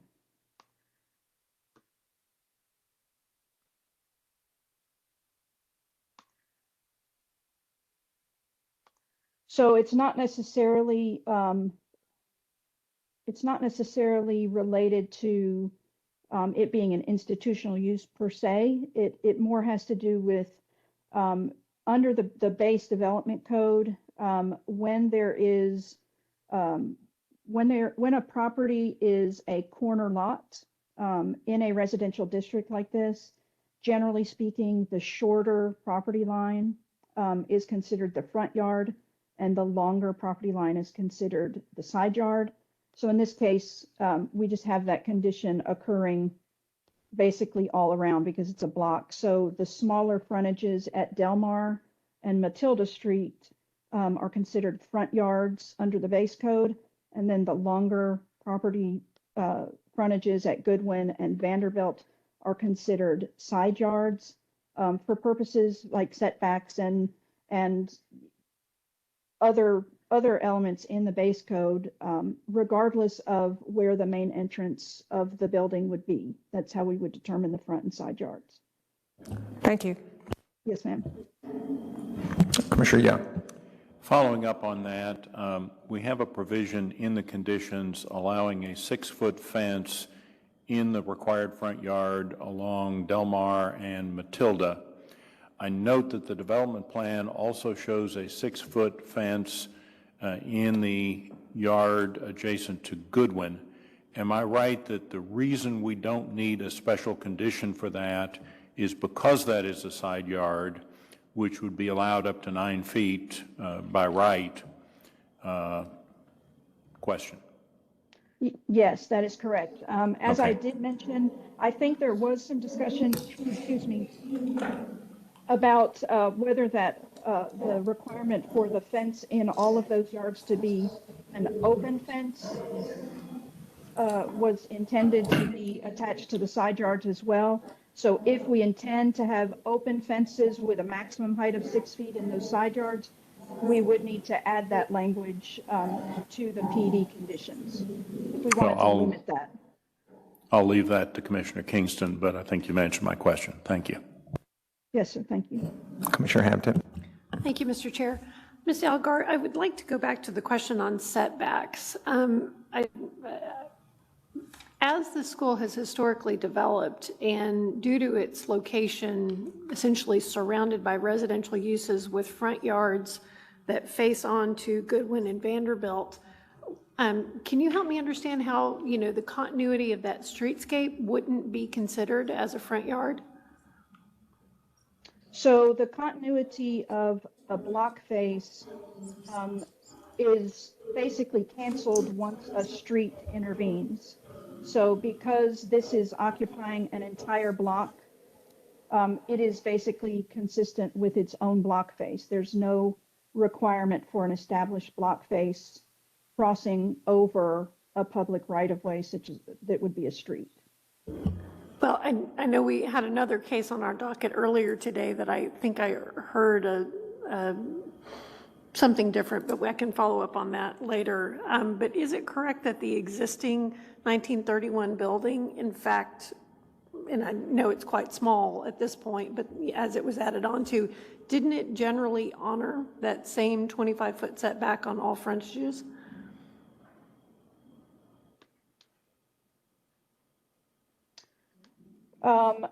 Meaning that no facades extended beyond the existing side facades of that 1931 building? Is that what you're saying? That they didn't encroach more than 25 feet from the property line? I don't know that that is the case.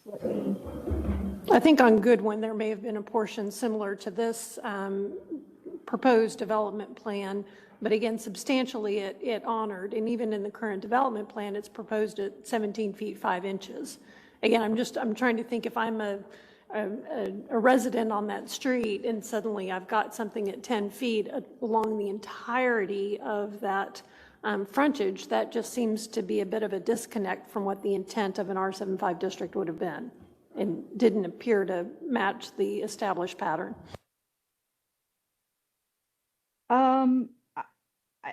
I don't think that it's out of line with the intent of the original R75, given that this this side facade of the 1931 building, there's not a requirement to maintain the continuity of a side,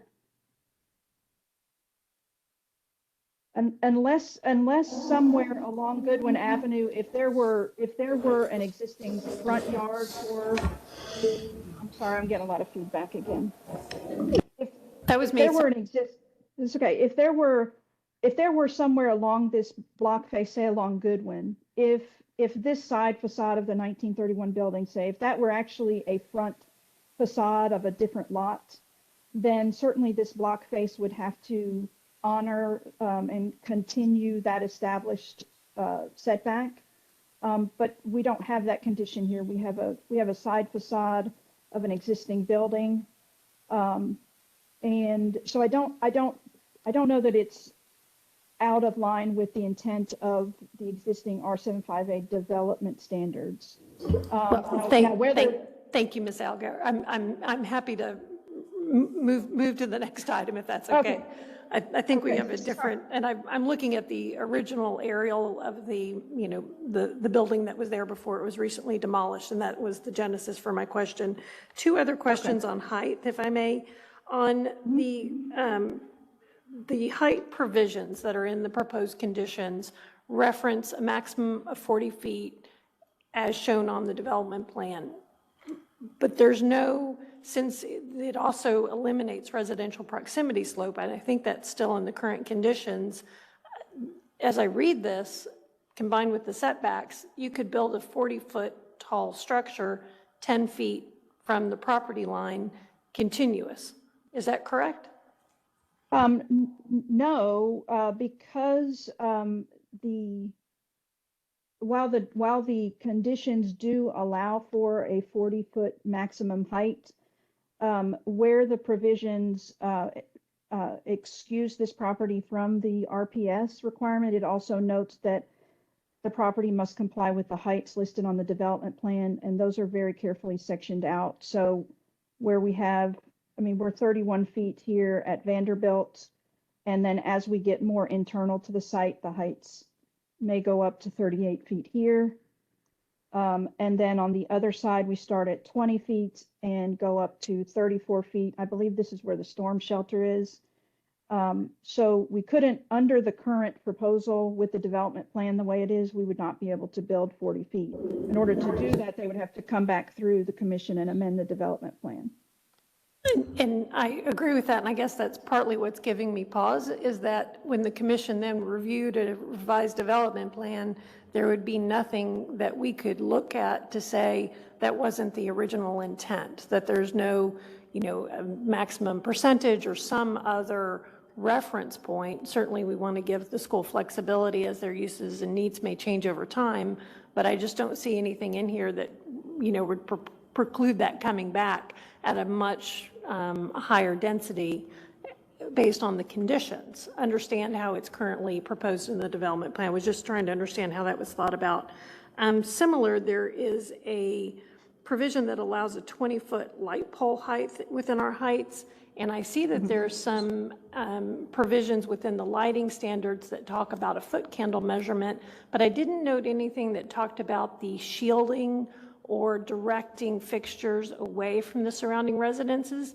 And it would seem that if you had a light pole that tall, that there could be the potential that if I lived across the street, I would be looking into the lamp, but still not violate the foot candle requirement. Was there any discussion of just including a simple statement about how the fixtures are to be considered in terms of shielding or addressing glare? I know glare is a base code, but it also, I don't think, speaks very specifically to that.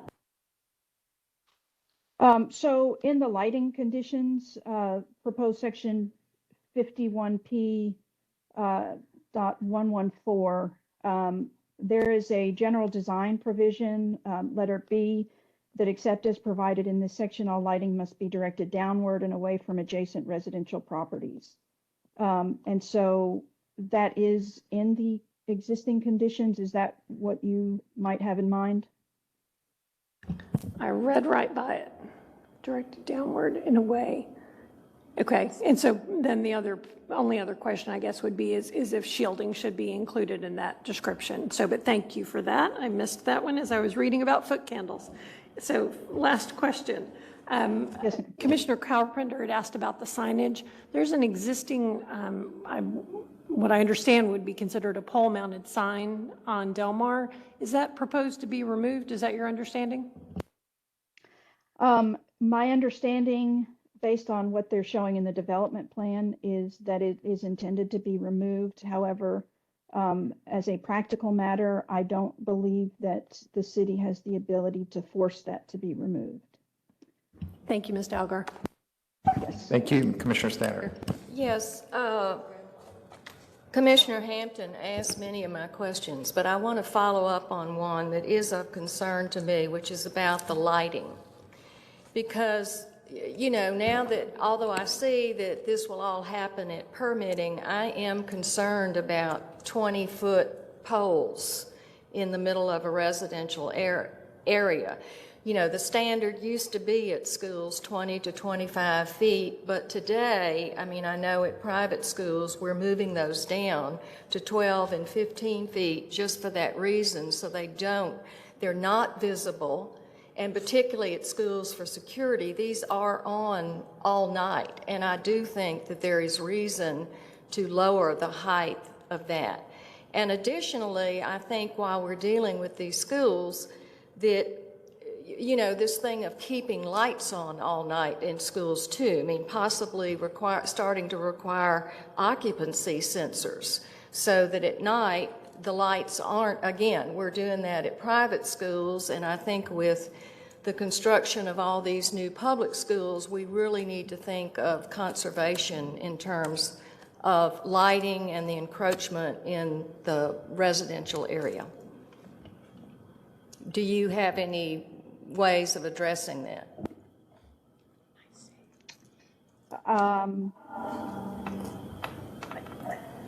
Nothing proposed at this point. I will note that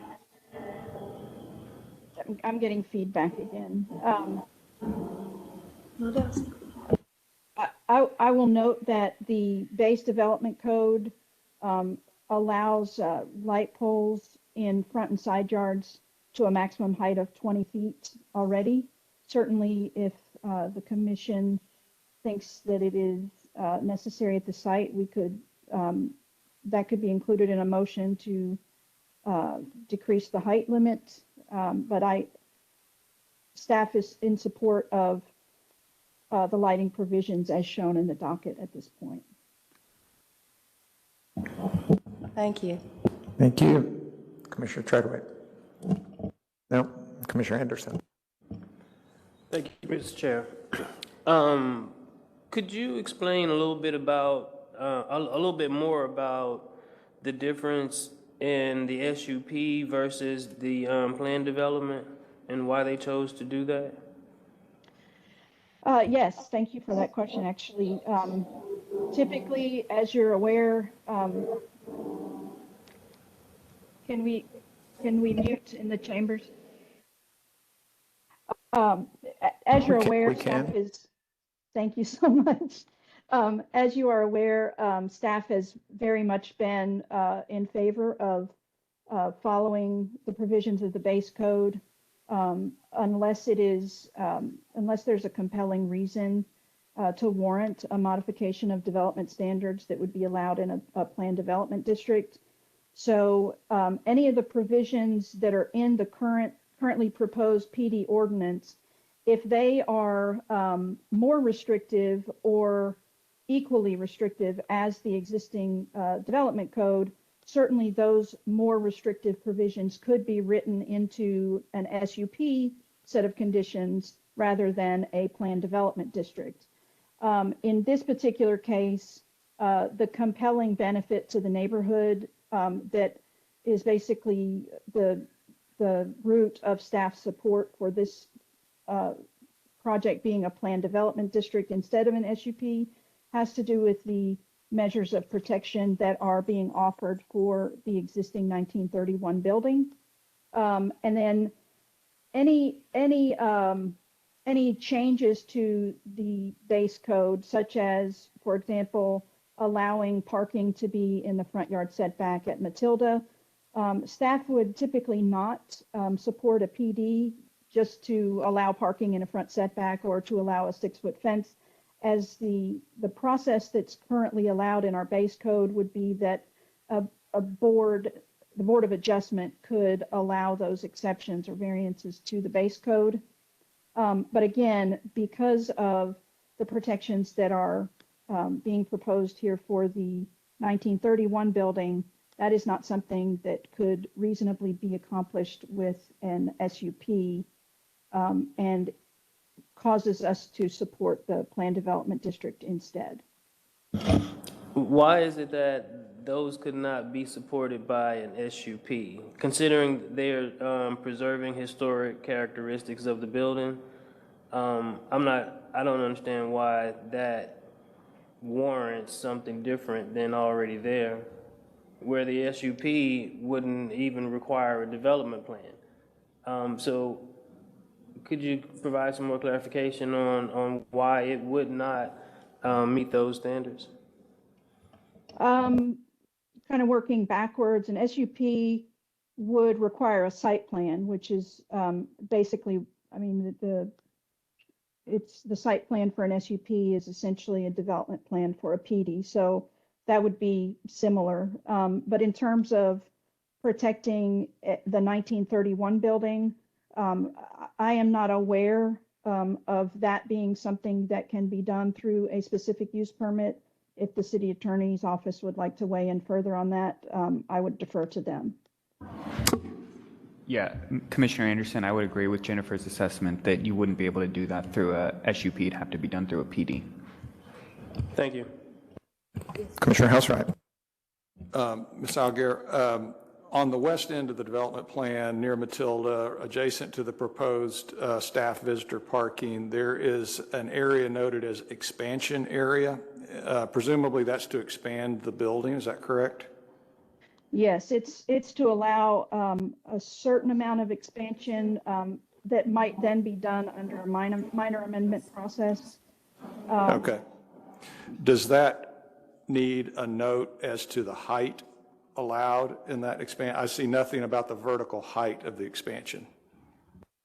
I guess that would be, if it's not noted, if there's not a vertical height limit noted, then that would default to the maximum 40 feet contained within the conditions of the PD, and basically set that far back from, the properties, the single family properties.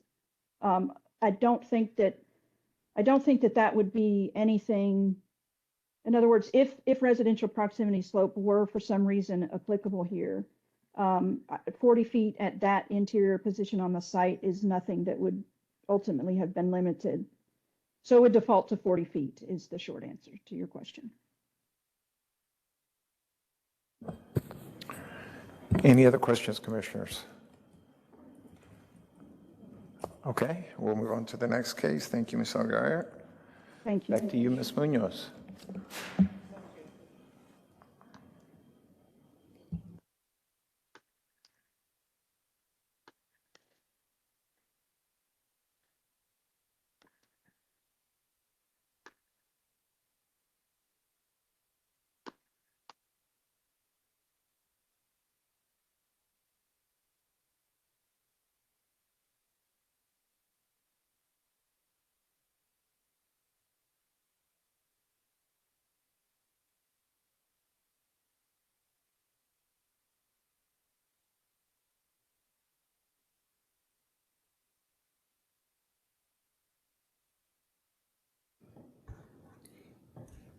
So unfortunately, the laptop logged out of the meeting, so I'm going to need just 1 minute to log it back in.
Thanks to everybody for waiting while we got this all back online and in order. This next case is Z212-301, and it's an application to amend and expand PDS number 138. It's property that's currently zoned a GR subdistrict within PD 193. And this PDS was adopted back in 2018, containing just over half an acre, and it's specifically for an auto painting or body rebuilding shop inside use. And then they had the addition of outside accessory motor vehicle storage use for a maximum of up to 6 cars. The purpose of this request is to expand across Vargas Street to the south. And in this additional expansion, they would like to add more outside storage of vehicles that are pending repair for the shop across the street of up to 20 cars. So now this facility would be able to store up to 26 cars outside. Let's see, this would create a second tract, and the auto painting use would not be permitted on this new tract. This new tract is specifically for the outside accessory storage of vehicles that are pending the work. The property is located on the west side of the Dallas North Tollway, north of Harry Hines and east of Wycliffe Avenue. And as you see here, it has some undeveloped land that's located to the north. And then to the east, we have restaurant and retail uses. To the south, across the street there, we have a childcare facility, some undeveloped land, restaurant and pawn shop, and other retail uses. Behind that, there's additional residential uses. And then on the same block, fronting on Maple, there's another auto service center that's located right next to the auto painting that's across Vargas Street and part of the original PDS. Here's a close-up, and I'm showing you this because if you see here on our original aerial, that's the city map, and it still shows the structure which was taken down to provide for additional parking for this auto painting use. So they've demolished that, and this is from Google. It shows you that more recent aerial shot and the cars that are on that property. Here's the zoning map identifying that the properties that are fronting along Maple Avenue are GR subdistrict PD 193, so for a mix of commercial uses. And then we have additionally residential to the far west. And then across we have MF2 in PD 193 as well. And here are site photos. Right now we're looking down northwest on Vargas. So the subject site's to the east on the right side of the photo, and to the west on the left is the existing PDS 138.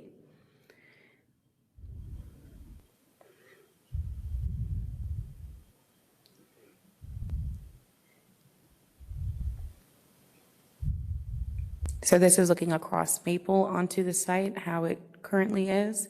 And this is just to show you the operations occurring on Vargas Street adjacent to that vacant lot at the time. This is just during my site visit. I'm just sharing how it looked at the time.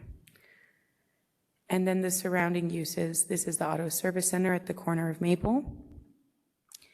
This is Harvey's. That's the auto painting that's the subject of the original PDS. And they do have that permit to store 6 cars outside pending repair. This is the alley to the north that separates the undeveloped tract of land that still has Vargas as an access point. And then the alleyway exits out. And I'll show you that exit right now because I just wanted to show the drop off there from the alleyway onto the street. This is the vacant property to the north. And now we're looking across Maple.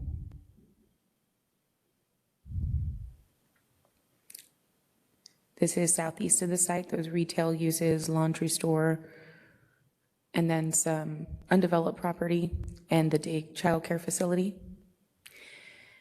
So there's an existing development landscape plan. This is for the Harvey's site when they expanded into an adjacent suite and expanded that originally non-conforming use. And they have a proposed development landscape plan, which has been updated from this one, and we did send out the revision, which I have here. And as you can see, the major change from this plan, the original one in the docket, and the new one is really the movement of the fence line along Maple to line up in the interior of the property and then have the landscaping on the exterior of the fence rather than on the interior. That's the change that you see there. And the addition of a note that's regarding issues with management of parking management and access to the property. So here, these are the original PDS conditions which were added for the expansion of the lot, and they're still planning on maintaining these conditions, which is just to permit that accessory outside storage use. And because of the rules for accessory uses, it's not permitted to be across a right-of-way. It's supposed to be on the same build site. So they're asking to consider the entire PDS, both tracts, as one lot, so they can get around that rule, that provision, and allow this accessory use to be on this secondary tract. So that's the purpose of this. But additionally, Maple Avenue is also a special retail street, and they are providing the 30-foot setback that's required. And they're additionally noting that specifically here that the vehicle storage use must be located 30 feet from Maple Avenue. They also have screening that must be provided, and it's shown on the development plan as well, the landscaping and the fence, which is wrought iron. These are the changes that are proposed according to the conditions that we last received and that were sent out to you yesterday. So it's just clarifying that the screening is specifically what is shown on the plan, which is a 6-foot tall fence. And that fence has masonry columns. It's a decorative metal fence. And then the screening, it just says here that all fence panels have to have a surface area that's 50% open. Then it goes into the landscaping section and specifies the landscaping items that are shown on the development landscape plan. So they're showing that it complies with PD 193 requirements, that they're going to have grates, to be provided on all the street trees and the landscape planting zone at the front yard fence. So that's the area that was, they pushed the fence in and showed the landscaping buffer there. Now we're just ensuring that that 2-foot section is in fact codified into this PDS. And then the lighting proposed along the fence has a maximum height of 9 feet and a maximum number of lights is 8. So those are the changes that are proposed beyond what was already in your case report. Now, the PDS expansion for this tract does not affect the development standards of the base GR subdistrict. So they are going to comply with all of that. It's specifically just for the land use and to make those accessory rules no longer applicable so that the site can comply. Staff recommendation is denial for multiple reasons. Overall, this area is planned to be a more walkable urban experience along Maple Avenue heading towards the medical district. And so staff does not feel that this is part of that vision for the area overall. And really what this PDS is continuing to do, as it did with its initiation back in 2018, is an expansion of a non-conforming use through zoning rather than through the typical process through the Board of Adjustment. This is an accessory use on a separate lot, and again, it's just surpassing the accessory nature and the reason why we have accessory rules to begin with. This has become a main use, in my opinion, and it definitely is not on the same build site. They have more storage outside, and overall, I just don't find it suitable, the land use in this area as it continues to grow and become more urban and more pedestrian in nature. Thank you very much. Questions? Commissioner Hampton. Thank you, Mr. Chair. Thank you, Ms. Munoz, and I'd also like to thank you for helping review these conditions on rather short notice and getting them out to the commissioners for their information. As you had noted that this was the original PD was approved, I believe, back in 2017, and it combined multiple buildings and provided for this use. Is that correct? Yes, ma'am. Thank you. And then, so it appears has been a successful business and they need additional storage. Are they currently storing vehicles? I think your photos showed this on the surrounding streets and managing them on site as best they can? That is what it seemed like, yes. Okay.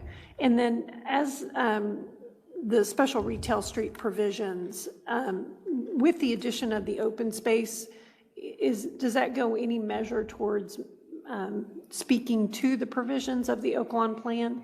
Yes, I was going to say that with that change, I did look back at my case report, and it does show the section of the Oak Lawn Area Plan. It has the 11 points, and I did state that the expansion did not meet any of those objectives. And in looking back over at that change, I would say that it does meet number 2 by having an attractive street-level pedestrian environment to some point, by at least expanding that and trying to make that change. It helps a little.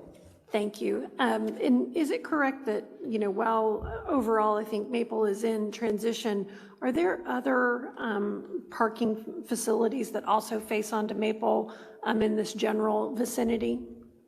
Parking facilities, how do you mean? Is there a parking lot closer to Oak Lawn?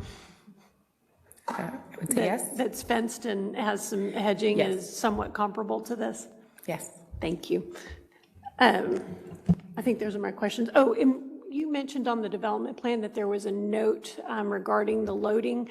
Could you actually, and I ask this, I'm familiar with the note, I could not locate it on the development plan, and I just wanted to make sure that staff had seen that. Thank you. I'll zoom in right here. Thank you. It's right here beside number 3. It says all deliveries and loading must operate on-site. Off-street parking restrictions apply to manage and restrict on-street loading on Vaga Street. Thank you. Everywhere except for where I looked. Thank you, Mr. Chair. Thank you, Commissioner Young. Yes, Ms. Munoz, you may know I'm a math major, so I have a math question for you. As I look at the revised development plan, it seems to have 21 spaces on it, and yet the PD says we're going to limit the outside storage to 20. Do you have any explanation for that? So I detail the required parking that's in the parking section of my report, and any additional parking technically would not be available for that storage of outside vehicles. It would be to meet any other parking requirements that they have.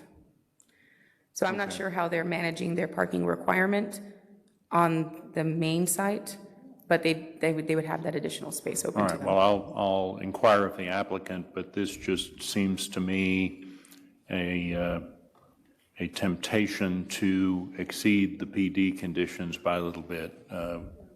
Would you? Understood. Agree? Okay, thank you. Commissioner Stanton. Yes, that's funny. Yeah, I'm kind of wondering too how they're doing their employees and all the cars on the main site. But given that, when you talk about the fact that you don't think that the way they want to make this one lot, even though this, quote, accessory lot has a street between it, how is there another way other than as accessory use that this could be accomplished that you would recommend if we were to do this? If it can't be done as making it an accessory and calling this one lot, is there an alternative way for them to have this as a parking lot? I don't think that a parking lot serves the vision of this neighborhood. That's the ultimate issue. And are there ways to rezone it and apply the code to allow them to do this? Possibly.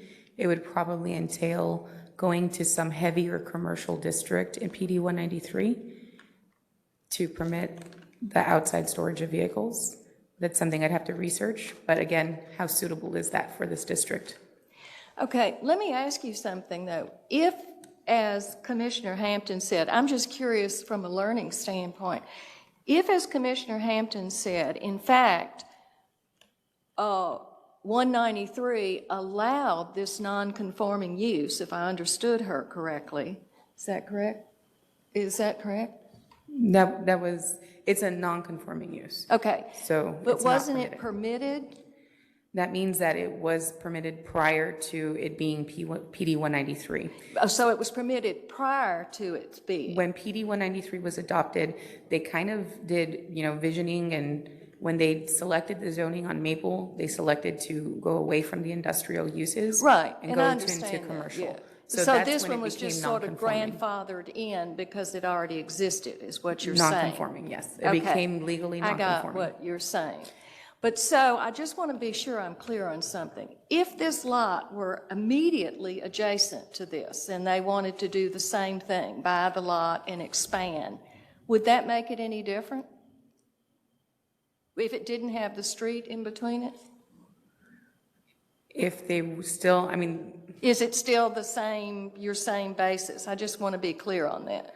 I think that it would be a little less difficult. Yeah, I'm just trying It would be a to little harder to recommend get denial. an understanding of this. That's you know. one of the many underpinnings to my denial, is that they are violating all of the accessory nature and rules that are established in the code. But overall, does this land use fit for the future vision of the site? And do we see them, managing Vaga Street? That right of way does exist. I would love to design their site for them in the vicinity to operate successfully as they are doing, but it continued to expand. Yeah. This site doesn't do it for them. I guess I'm going to ask the question that no one wants to put the elephant in the room, but I am going to ask it, which is kind of, with our visions, are we putting businesses out of business? I mean, you don't want to, there's got to be some balance there. I don't know where it is, and that's sort of, do you follow where I'm going? I mean, kind of Absolutely. like, if they can't expand, are we sort of putting them out of business? I guess if the rest of the block on Maple goes for sale, that might be a good opportunity for Harvey's to continue to expand, but maybe not across a right of way. Okay, thank you. Thank you. Commissioner Treadway. Did you have any discussions with neighbors? We've got 2 letters opposing, and then we've got one from the Oak Lawn Committee supporting. Can you just talk a little bit about your discussions? I did not speak to any neighbors. I did not receive any phone calls regarding this request or emails. But notices were required to be Oh, sent yes, out? absolutely. 500 feet. Okay, but you didn't have any discussions? No. Thank you. Thank you. Commissioner Hampton. Sorry, one point of clarification, Ms. Munoz. Is it correct that the Oak Lawn Committee that reviews zoning requests in this area did submit a letter of support for this request after and I know you likely didn't attend those meetings, but it was after a few rounds of review? Yes. Thank you. Thank you, Mr. Chair. Commissioner Treadway. Sorry. This might be a question for... Sorry. Just going to hold it down. This might be a question for later, but can anyone lend some color on those discussions? I think that would be a really good thing for the applicant to bring up. They did share information with us where they went through rounds of review and revision. So if you'd like to discuss the different rounds of review and revisions that were made to satisfy the Oak Lawn Committee, it'd be a good discussion for the applicant. Thank you. Thank you. Vice Chair Rubin. Just one quick follow-up question. When you're making your land use recommendation, regardless of what, input that you may get from the owner of a neighborhood property, does that enter into your land use recommendation as a professional? It cannot. Okay, thanks. Thank you. Any other questions, commissioners? Yeah, she said it does not. Yeah, just typical like in any other case. I would like to touch back on the 314 case real quick to some of the questions that were asked earlier, if that's okay. Okay. So I did go and ask our OEQ office and our permitting office, and they both have led me into the environmental question. That is ultimately a federal level issue. And unfortunately, the city does not require any environmental assessment analysis, but those environmental assessments are required at the purchasing or financial level when they are developing the site. So we feel confident that it would occur at that point. And Mr. Baldwin said that he agrees that is going to be required of them when the sale goes through. So he did confirm that. Of course, He's not here, and if this case remains on consent, he wanted me to share that as well. We did have that discussion, and that is planned. Additionally, the plan shows a 5-foot sidewalk when it should show a 6-foot sidewalk. And we'd like to clarify some of the language on there to talk about the, I guess, the ramps not being elevated. So we can go ahead and add additional language in there. Mr. Baldwin has agreed to that. And then finally, there was one other question. I can't recall at this moment. I'm sorry about that. Does anybody remember if there was another issue on that one? The 14th? Oh, it was the transparency. I think it's all good now. That's the rest. Vice Chair Rubin. So just to be clear, Ms. Munoz, your recommendation as briefed has now, you have a new recommendation as briefed, right? As briefed. Okay, thanks. Thank you very much. Any other questions, commissioners? All right, that concludes the briefing of the Dallas City Plan Commission. It is 11:50 a.m. We'll be back online at 12:30 for the hearing. Enjoy your lunch, commissioners.